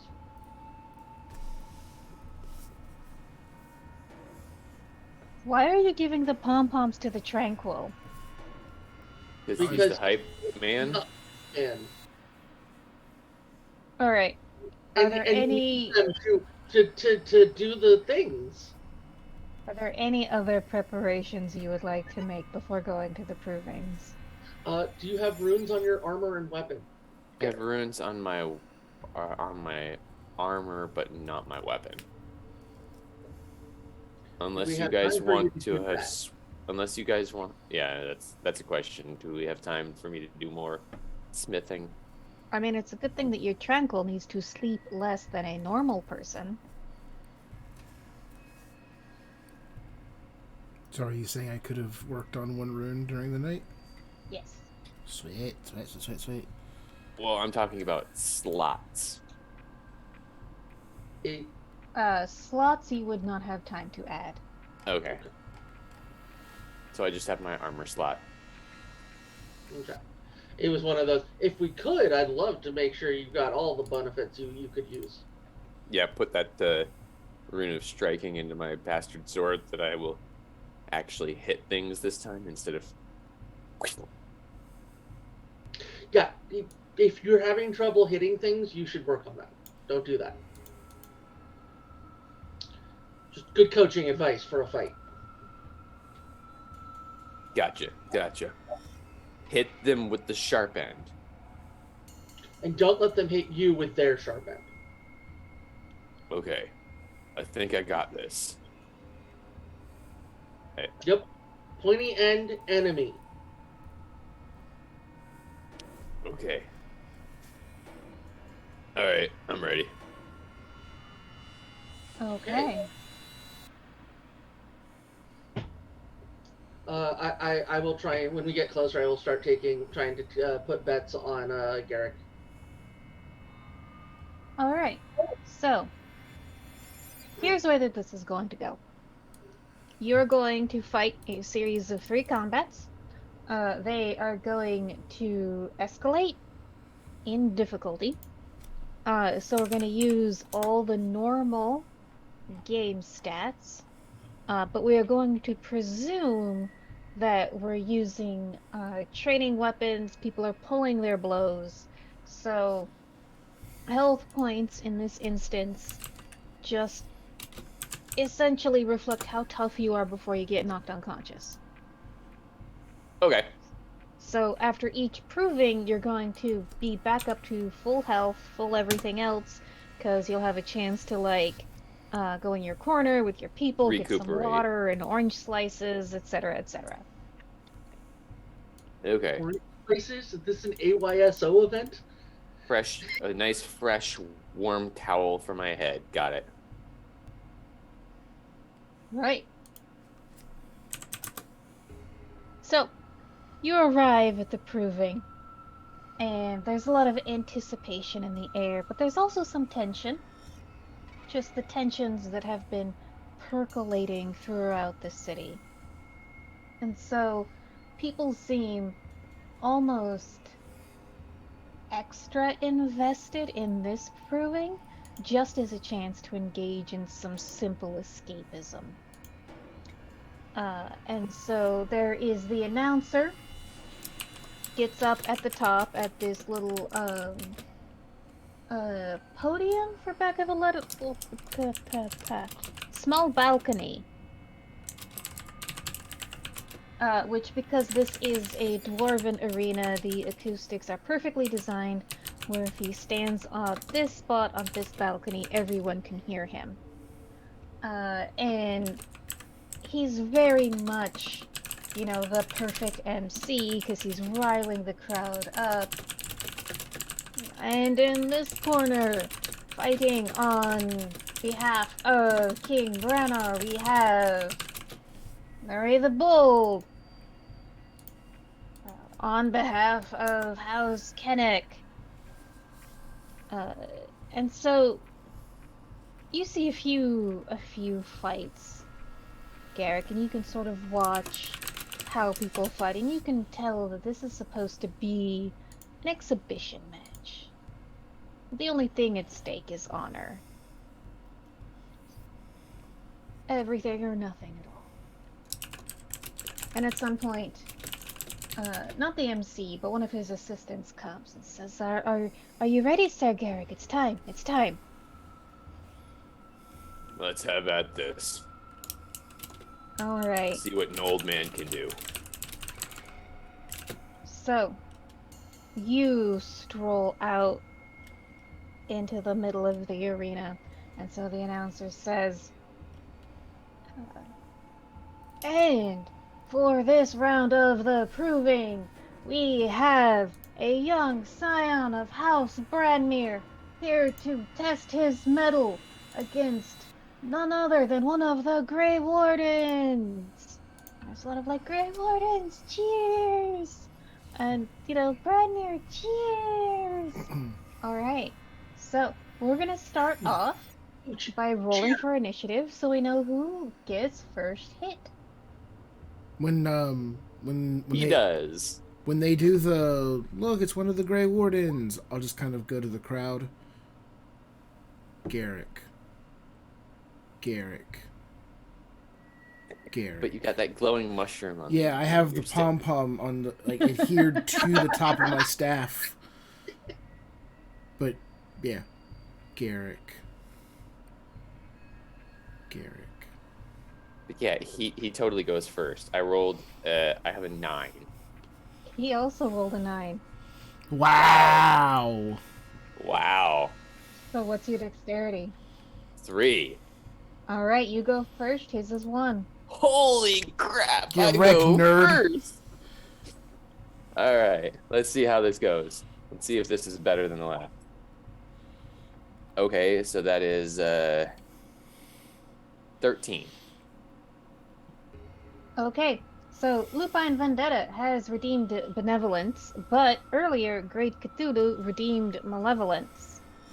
So, at one point, Garrick, you may add 1d4 to your roll, and at some point, I may add one or D4? more. I'm sorry, d6, making Okay. it 4d6, is what I was. Got jumbled up in the head on the way to the talking. But you may roll 4d6 for one roll. You can choose after if this is the one where you get your benevolence. I also have malevolence. I can do the same thing. Okay. So does a 13 hit? The 13 will hit. Okay. And that is with a 4 on the dragon die, and I'm just making sure the cost of something being a 3 or a 4. Oh, it's a 2. So then I will, since I have with my sword and board talent, I can up my defense by 2 until the beginning of my next turn for only 1. I will sword and board. It's for a defensive stance of 20, and I will use a lightning attack to make 2 attacks in one go. Excellent.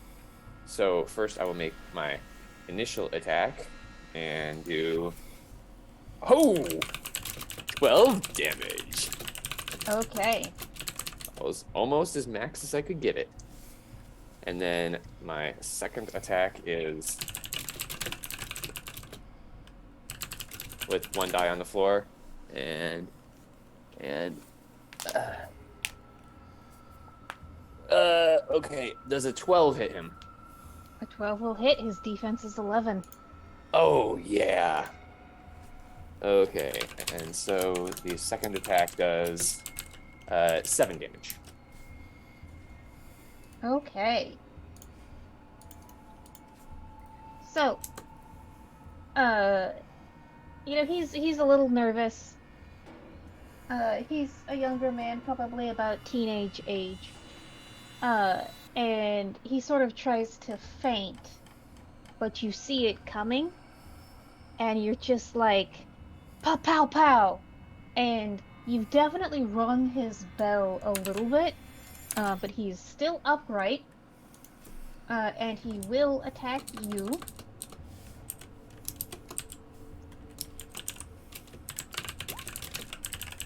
Alright, so that is a 12, plus the other thing he has with a 17 hit.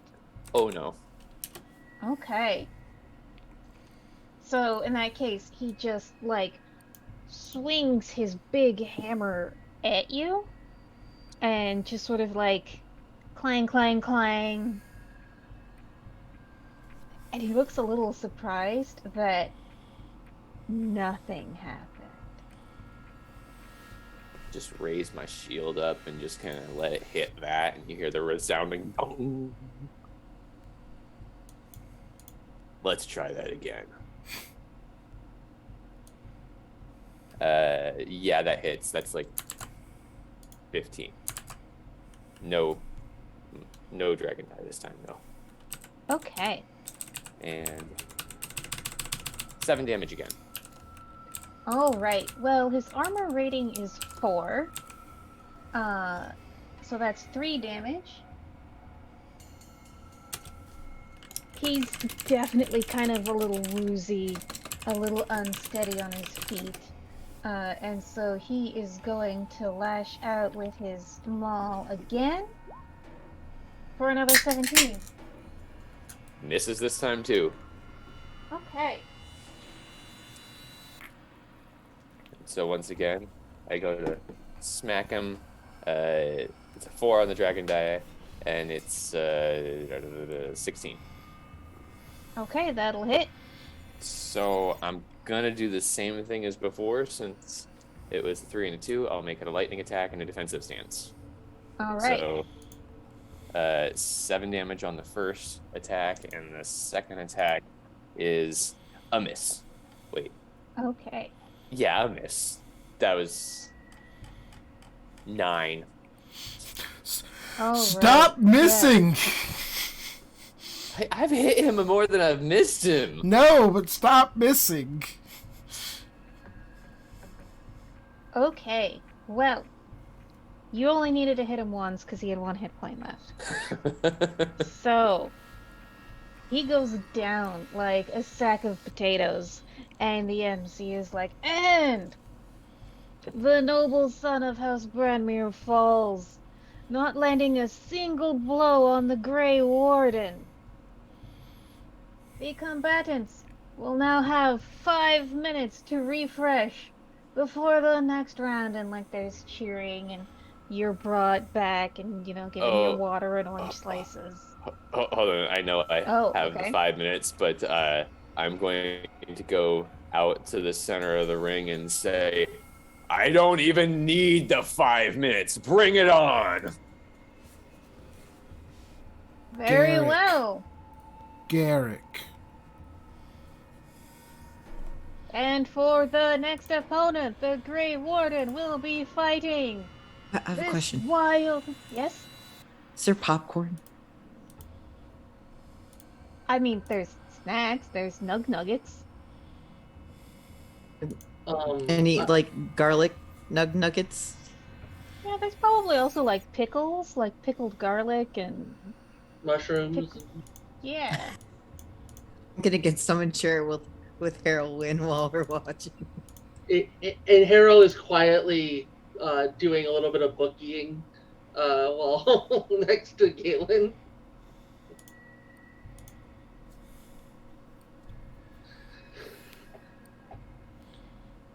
Just getting a little bit of local currency into flow. Okay. And so, Garrick, so give me a communication roll, Garrick, +2 bonus. Okay. Oh, that was damn good. That's a 17 because I have a +2. That's Excellent. with fives all around. A 5, a 5, a 5. Excellent. So you're definitely getting the crowd on your side. Uh, Especially when you say, I don't need the 5 minutes. And so that's when the MC says, very well then, the Grey Warden goes directly from one combat to the next, and now fights a wild, rampaging Bronto. with the 5, can I use Tower of Will? Oh, wait. No, that's just. Yeah, sure. Tower of Will for intimidation. It basically means they can't intimidate me at all. Okay, Well, I get a +1 to it. so you can use it on the crowd, because that's who you're trying to influence, but the Bronto Yeah. is essentially a giant armored cave bear.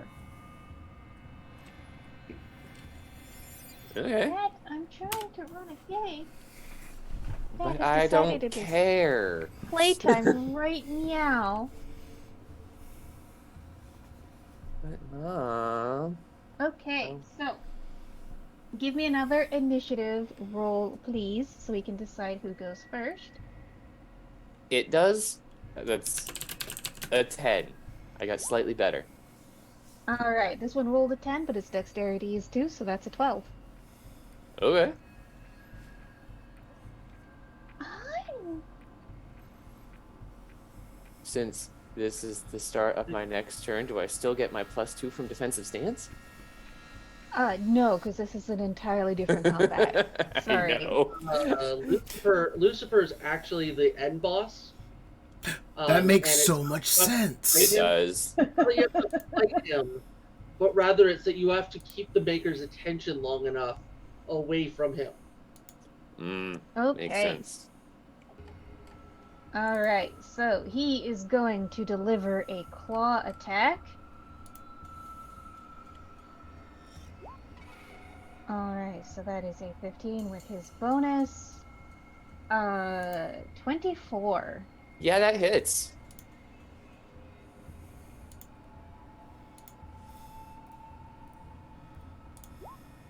Oh shit, you take 16 damage. I Ooh, take 6 damage. Okay. you have 10 armor rating?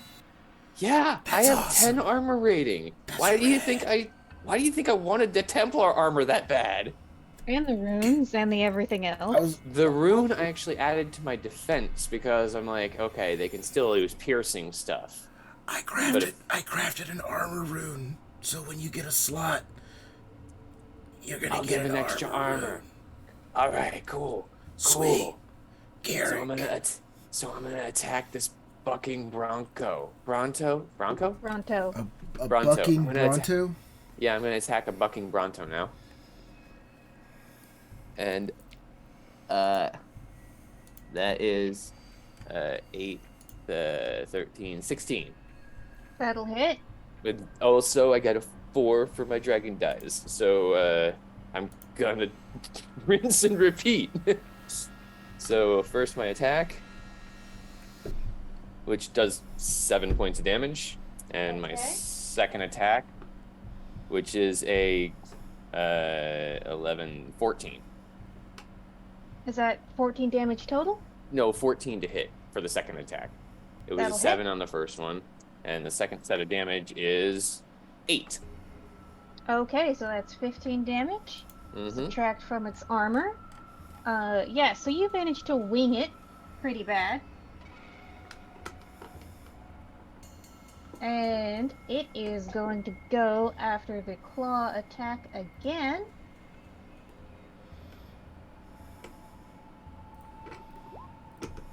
Oh. I'm gonna say that. Oh wait, that's with the modifier already. Yep. So yeah, it misses. Alright, so it goes for the claw again. Whoosh! You just managed to duck out of the way, and like it generates some sparks as the claws drag across your armor, but you are undamaged.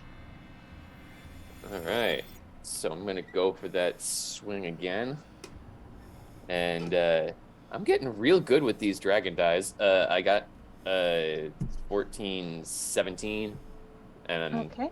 I'm gonna do the same thing as before: defensive stance and lightning attack. Alright. So the attack a lot worse. It's a 5 damage, and then Okay. the second attack I hit for 9, 12. Oh, that just makes it. Oh yeah, just makes it. I thought you were gonna say just misses. I was gonna say I'll use the another 7. Okay. So that's 5, so 12 total. Alright. It will lash out again. For another 18! Missed. Once roll. again, 13. No dragon die. That'll hit. And 10 damage. Okay.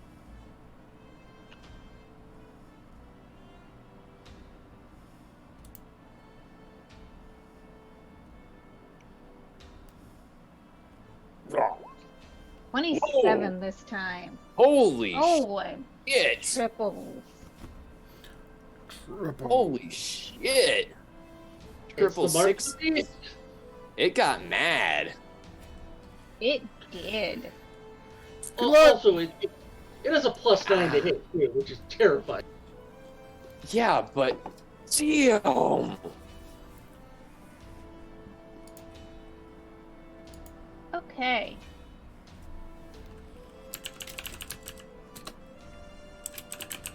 So, this'll be fun. Alright, so. He's going to just wipe out at you. Well, first let's roll damage.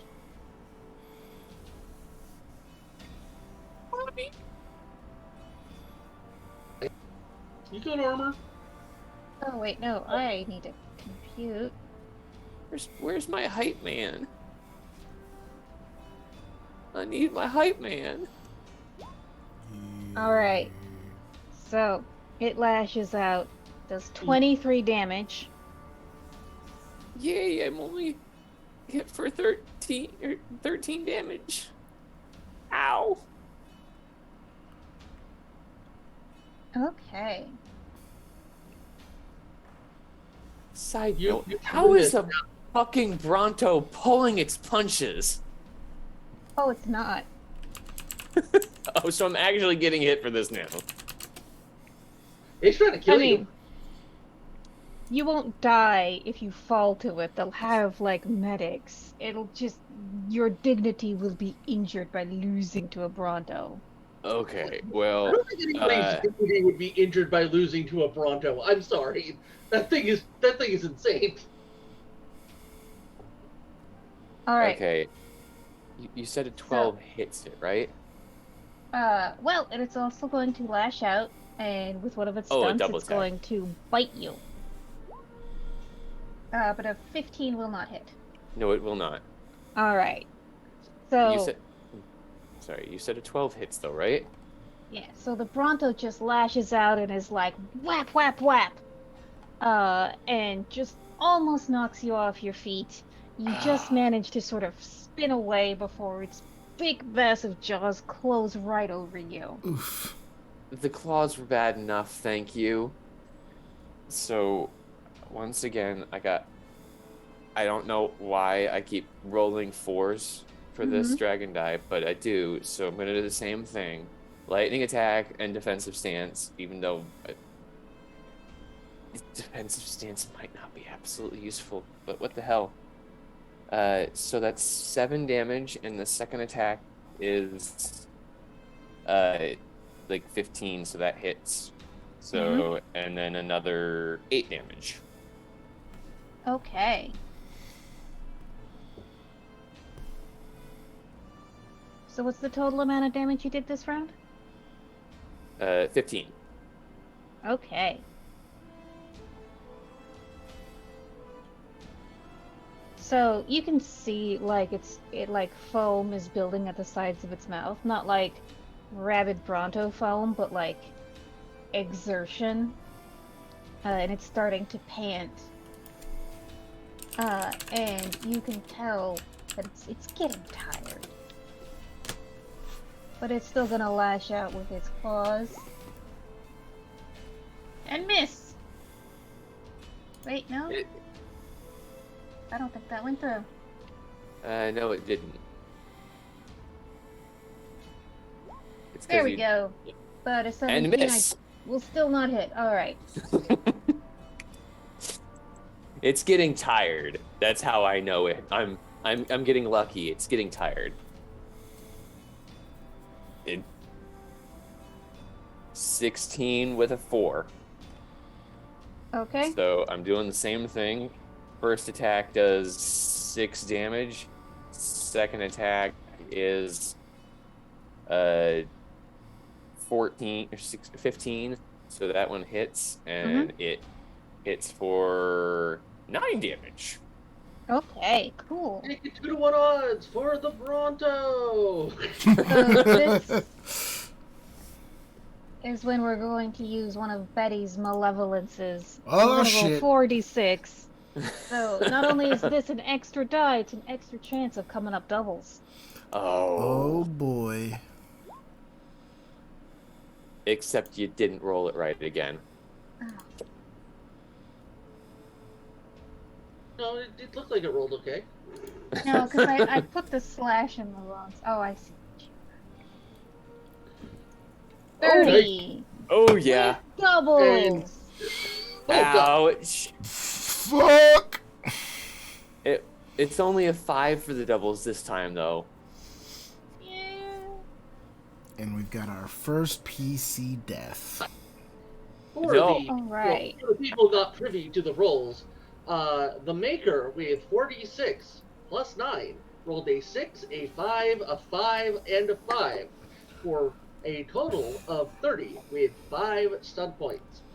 This is not going to go well, and now it is 1-to-1 odds that Garrick will win. Please place your bets. All right. Ouch. So he's going to use his stun points on piercing. Oh, that's going come to- on. He's going to have your armor, and also mighty blow to do an extra 1d6. A gorgeous strike. That is rough. Ow. Oh my gosh. All right. So you take 16 damage minus half your armor. Oh, that's 11 points of damage. Oh god, that hurts. And Oh. with a new burst of energy, The Bronto drives its horn through the defenses of the Grey Warden Garrick, and it seems to strike a telling blow. Will the Grey Warden be able to stand up to this furious assault? Yes, because I just struck it for 14, so I hit. Now I just Okay. have to actually finish the damn thing off before it finishes me. With 9 points of damage. Okay. So, it's Eh? at 67 points of damage right now. Its hit point total is 75. Oh, come on! Ouch. No, that means you win. You win by a point. Whoa. Oh, I thought you said 67 and it's at 75. Yeah, that does 76 damage. Oh, that's with... 67 plus 9 is Yes! 76. Yes! Sorry, when you said that, I thought you meant after I hit it. No. It was a So, mighty blow. Yes! so And how the many hit Bronto points goes are down. you at? What am I at? I'm at 26. Okay, yeah, so you're both pretty tired, and you just manage to pull it all out and just clang the Bronto. I'd like And to it, say... it looks stunned. You can almost see the little curlicues coming off its head. And it stumbles to the side, and it stumbles to the side again. And it falls looks down. Like the It Grey is... Wardens are going to be eating I- Bronto burgers and Bronto steaks tonight, ladies and gentlemen. Well, it's not dead. I'd We're not like this to think barbaric. that on its Celebrate last his victory. attack, it went to ram me, and I just said, screw it, and took my shield and bashed it as it was hitting me, and just went... But it went down harder. This is a good time to remind you all that Bronto Burger is available at your local food kiosk. With the special code Grey Warden, you can get a free second Bronto Burger for the price of one. Now, Okay. back to the action. Yes. So, well, you don't have to fight. You're not killing the Bronto. You're just sort of knocking it the fuck out. I'm not a matador. No. So yeah. So some dwarven attendants rush out. They all 6 of them pick up the Bronto, carry it off. It's still breathing. They're probably going to tend to it in the Bronto pens. And you are given another 5 minutes, which you probably want to use this time. I will rest take and this recuperate. time. Okay. Hey, Still Garrick. standing. Hey, Garrick, good job. We made 10 gold off of this fight so far. But are you willing to consider throwing the third one? We can make it kill it. How about you make the proper bets instead? I'd say you're no fun, but this is in our interest. Fine. All right, hype man, come on, go out there. Tell them who's gonna win. Do you know who will win? Garrick. Garrick. Garrick. Good job, buddy. Harold literally sitting there twitching, holding back.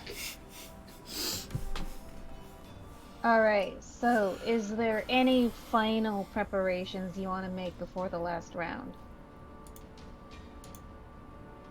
Healing potions, prayers.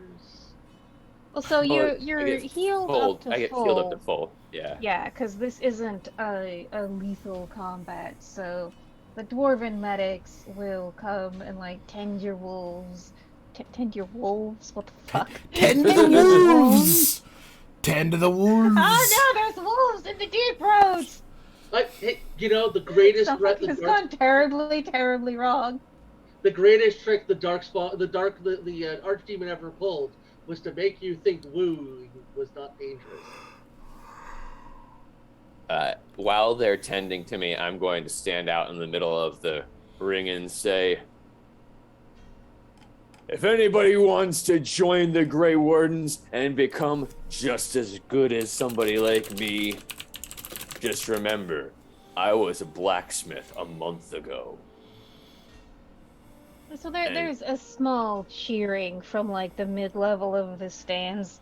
Probably, you would assume the other dwarven smiths, like, yeah, Smith solidarity! We're not fighting Darkspawn, but go you! Maker, what? In response to that, I would actually like to work on reading the crowd and seeing who is responding how. Trying to see if I can get a read on like different levels. Like, are there nobles hoping he loses, or how is the betting going? Like, I want to try and get a read of the area as best I can during the fight, because I shouldn't just be screwing around. All right, give me a communication roll. You're looking for a 13 or better. Communications? Not animal, technically, so I can't handle them that way.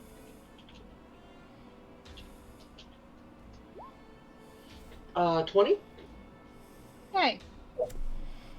So, with that roll, you find out there is no one actively hostile to Garrick. There are a couple people who are upset because they clearly bet on the other guy and they're not happy to have lost that money. But no one seems to have murderous intent, which is what makes the next part so weird. Uh-oh. So, Garrick, you're in the arena. Yes? You're ready to meet your next opponent. Uh-oh. But you're not fighting a dwarf. You're not fighting a Bronto. You're not fighting Darkspawn. Instead, you're fighting a Drake. Like the singer? No! Like an itty bitty dragon? Like, wings and claws and tail and fire gout. And Okay. even though this Drake, when it comes out, it's wearing some kind of like leather harness and collar, so presumably it's been trained, you can tell the Drake is playing for keeps. Roll initiative. Oh, shit. 2-to-1 odds in favor of the Grey Warden? I'm not rolling good on these initiatives. Is that its initiative? Initiative is 13. Yeah, it goes first. Okay. What'd you roll, just out of curiosity? I rolled a 9. Okay. Nice. Alright. Oh wait, no. 12. Still. So, the first thing it does is it lashes out with a bite attack. And so, just to clarify, all of this damage is real. It is actively hurting you. Okay. I know. 17. And it misses. Okay.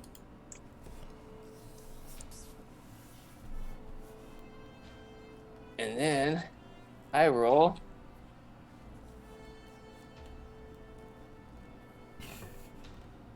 Fuck you, dice. A 10? Oh, no. But I do have 2 dragon dice, so I'm gonna go into defensive stance. Okay. And maybe there's something else that's useful here. Benevolence from my kitty on Garrick's behalf? Benevolence from the kitty on Garrick's behalf? Oh wait, no, I do have benevolence Does though. the kitty have enough channel points? No, but I do have benevolence that I did not use, did I? That's correct. So I'll roll another d6 on that. And 14? So close. Seriously? Son of a 15. Son of a Ooh. bitch. Correct. Technically, son of a Drake. I mean, oh no. All right, but it tries to claw you. Yeesh. So it tried to bite you, ducked, and it's like, fuck this, claw, claw.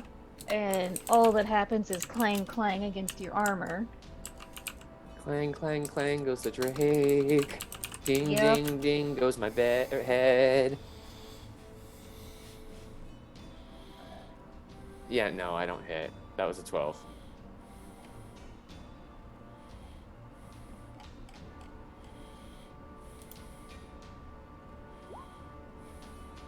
Does an 18 hit? It is 18. Okay. So, it lashes out with the claws. And it does 8 damage minus your armor. Not enough to hurt me today. So far, this is the battle of who can suck less. All right, who's gonna? How do you retaliate? I retaliate by trying to stab him. Okay. Hopefully, I can get in between some scales. Ladies and gentlemen, I'm not sure where the Drake came from, but it's a good thing the Grey Warden's there, isn't it, to protect us all with their lives if necessary. Yeah, no, that's another 12. Ouch.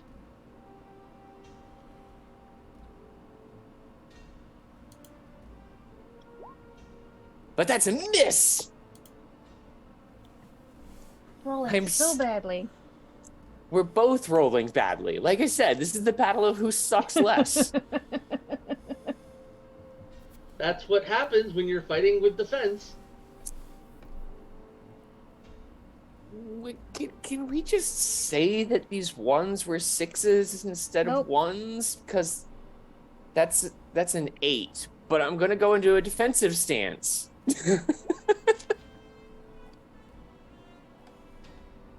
All right.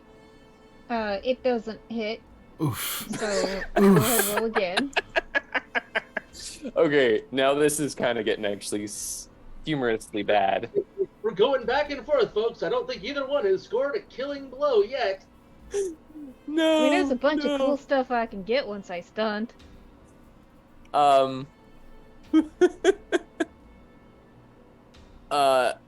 Okay, you know what? It doesn't say that I actually have to hit for this to work, and I rolled 12, Mm-hmm. but I rolled 3s, so I'm gonna go defensive stance, and I'm gonna knock it prone. It doesn't hurt it at all, but...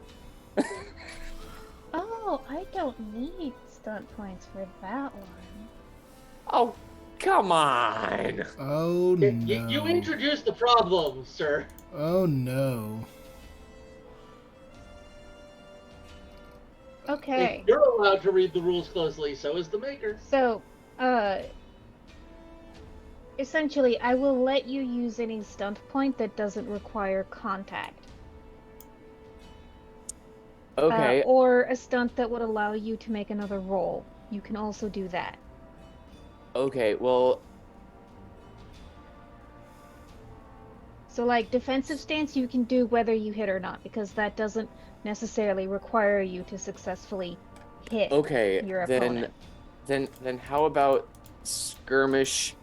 And since it is a drake and it's trying to swipe at me with its claws, can I try and basically like slide under it so that it's not able to swipe at me as easily? Sliding under it would be difficult, but you can take like a 5-foot step back to be out of claw range. Okay, then let's do that. Or 2 yards, essentially. Well, it says for each point, or for each, Okay. so I can use 2 and basically move, because it only 4 costs me yards the away. 1, so I can go 4 yards away, yeah. Okay. Cool.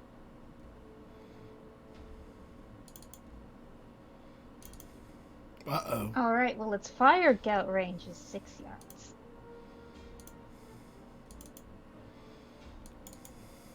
That sounds That's- fine. That's- Also, I want everyone to be aware that the Maker's eyes basically had fire in them for a moment, and the most Fey Devil look came across the Maker's face. This is a 22 hit. Yeah, that hits. Uh-oh, folks, it looks like the Drake's getting tired of trading blows. It's time to barbecue a Grey Warden. It's 14 damage minus your armor. Okay, it does 4 damage. It finally hit me for something. Yeah, so you back away furiously.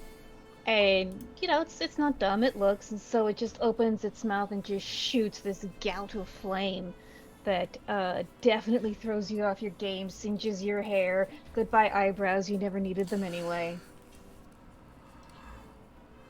Speaking of barbecues, don't forget to stop by the Nug Hut on your way out. We have 3 skewers for 1 gold. Free skewers for 1 gold? It's a steal at twice the price. So let's see if this does anything different. Since I'm further away, I'm just going to grab my throwing spear and check it. Roll.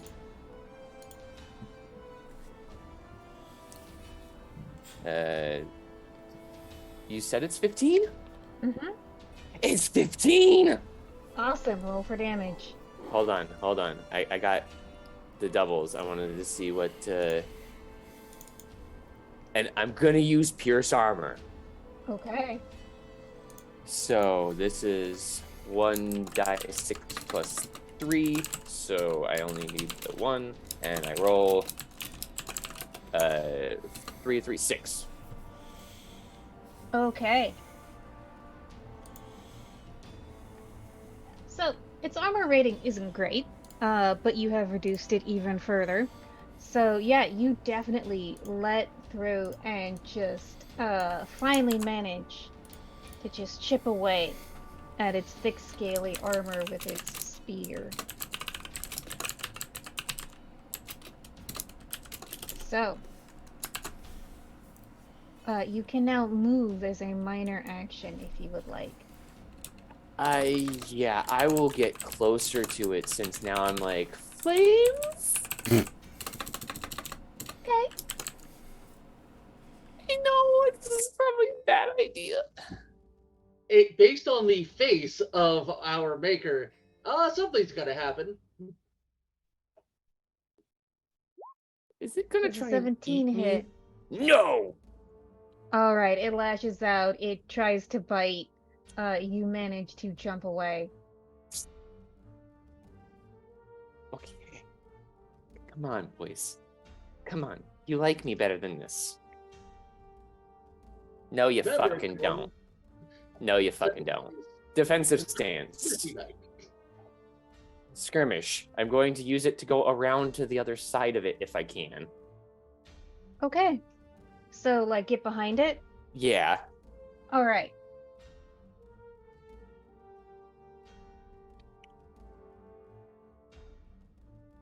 It is going to try and shoot another gout of flame at you. 21? Yeah.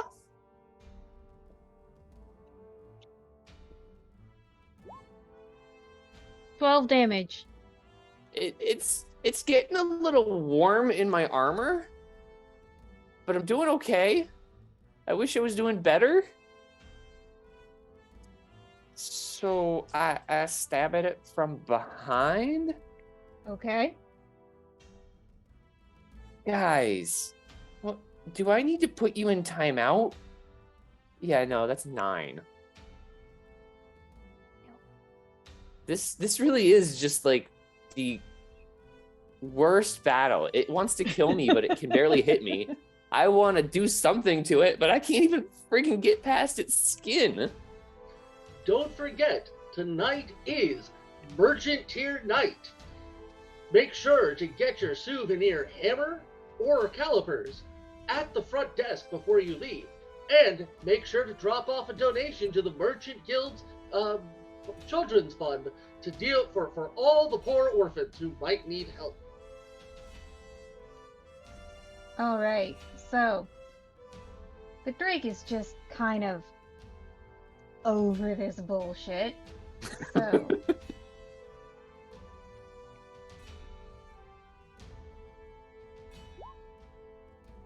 but a 17 will not hit.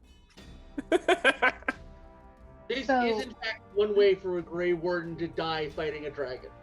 So, noticing that you are near its tail, it tries to lash out with its tail, but you manage to duck out of the way just in time. Okay. Let's see if this gets any better. There we go. I finally actually hit it with my freaking bastard sword because that's 17 with 4 dice. Roll for damage. Wait, and that was 4 dragon dice, and I can do. I think I can do. No, don't go away. I was going to make sure the number was it for. Yeah, mighty blow. Okay, so I can do mighty blow and I can do defensive stance. So I'm gonna roll 3 die 6. So, I would recommend stacking your mighty blows. Oh, I can stack them? You got the points for it. Okay. So then that's 14 20. Okay. Can I chop off its tail? Well, you certainly do a severe wound to its tail. I found its and weak it- point. It's a Saiyan. It just roars out in pain. You have significantly wounded it. Blood starts coming from the sword wounds that you've inflicted onto the sand below, and the crowd just goes wild. It is going to try and claw the fuck out of you. And it will lose because it rolled a 1, a 2, and a 3.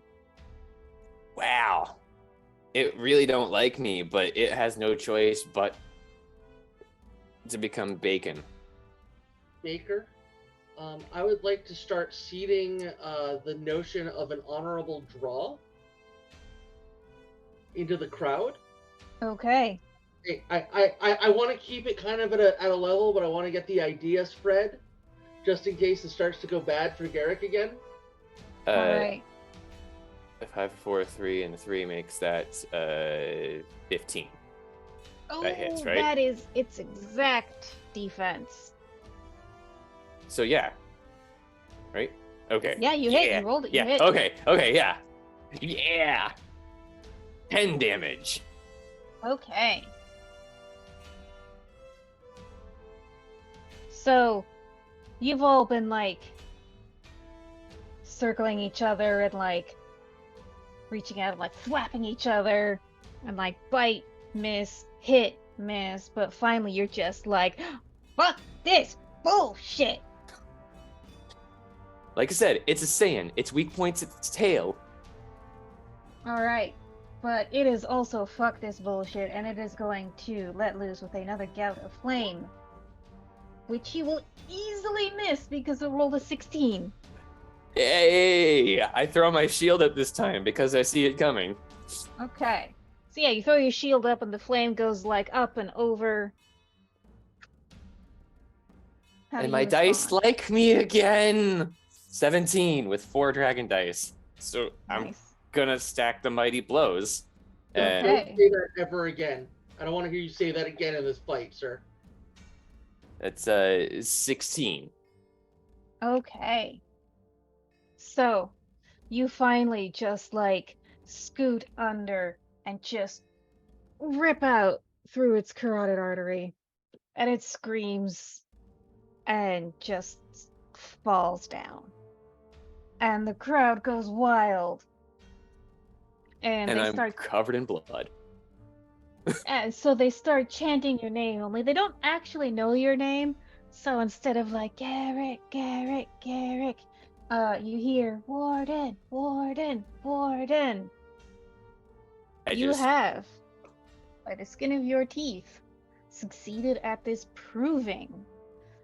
You, and you alone, Garrick, for the rest of your time in Orton Tyke, you will enjoy a +2 bonus to communication with any other dwarf. Woohoo! Willard. Okay. I killed a dragon. Maybe it was a Halfling. tiny one. Yeah. Baby dragon. A half dragon. Well, considering we're baby wardens, it's fair. That was a fair fight. Baby warden, baby Hey. dragon. This is preparation for killing an actual dragon and dying forever.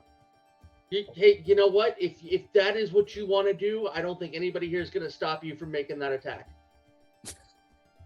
All right. Well, I think this is a good spot to end it with flowers and mushroom pom-poms showering Garrick with accolades and honor. So, we will call this session to a close for this week. Thank you, my lovely players, for playing. Thank you for Garrick for a really amazing combat scene. Thank you for our wonderful audience for your benevolences and malevolences in equal measure. So, But malevolence. I don't know, I didn't do it. Malevoli.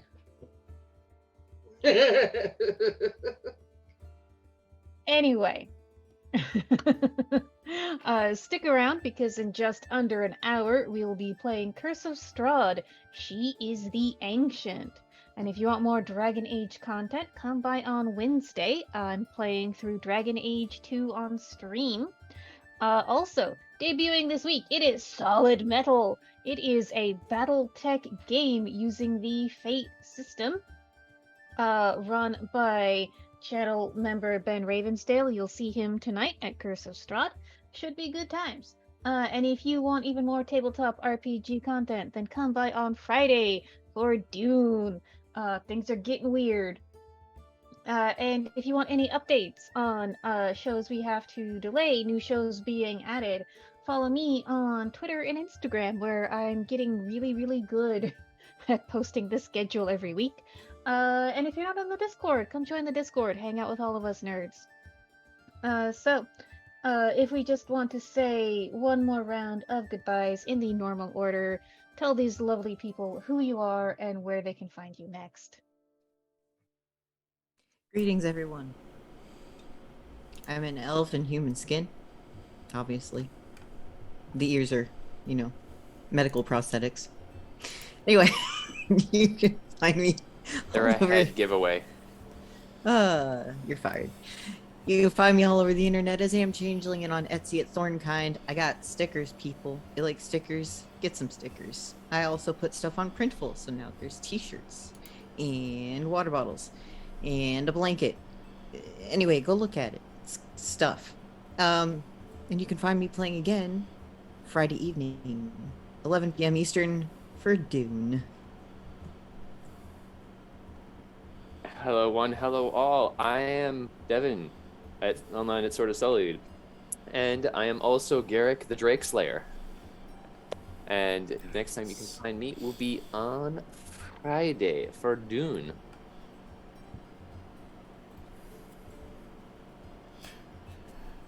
It's you, hype man. It's me. Hello, everybody. My name is Steve. My pronouns are he, him. You can find me on Rachel's Discord server as Voodoo Arcade and literally nowhere else.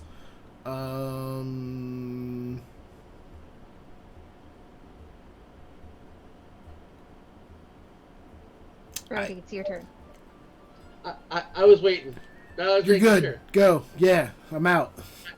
as the maker has told us, I have been Brody, he, him. You can find me on the Burning Bird app at the Rabal1. But honestly, I cease to exist when you close this broadcast, and will return next Monday, same time, same dragon channel. And I have been your GM.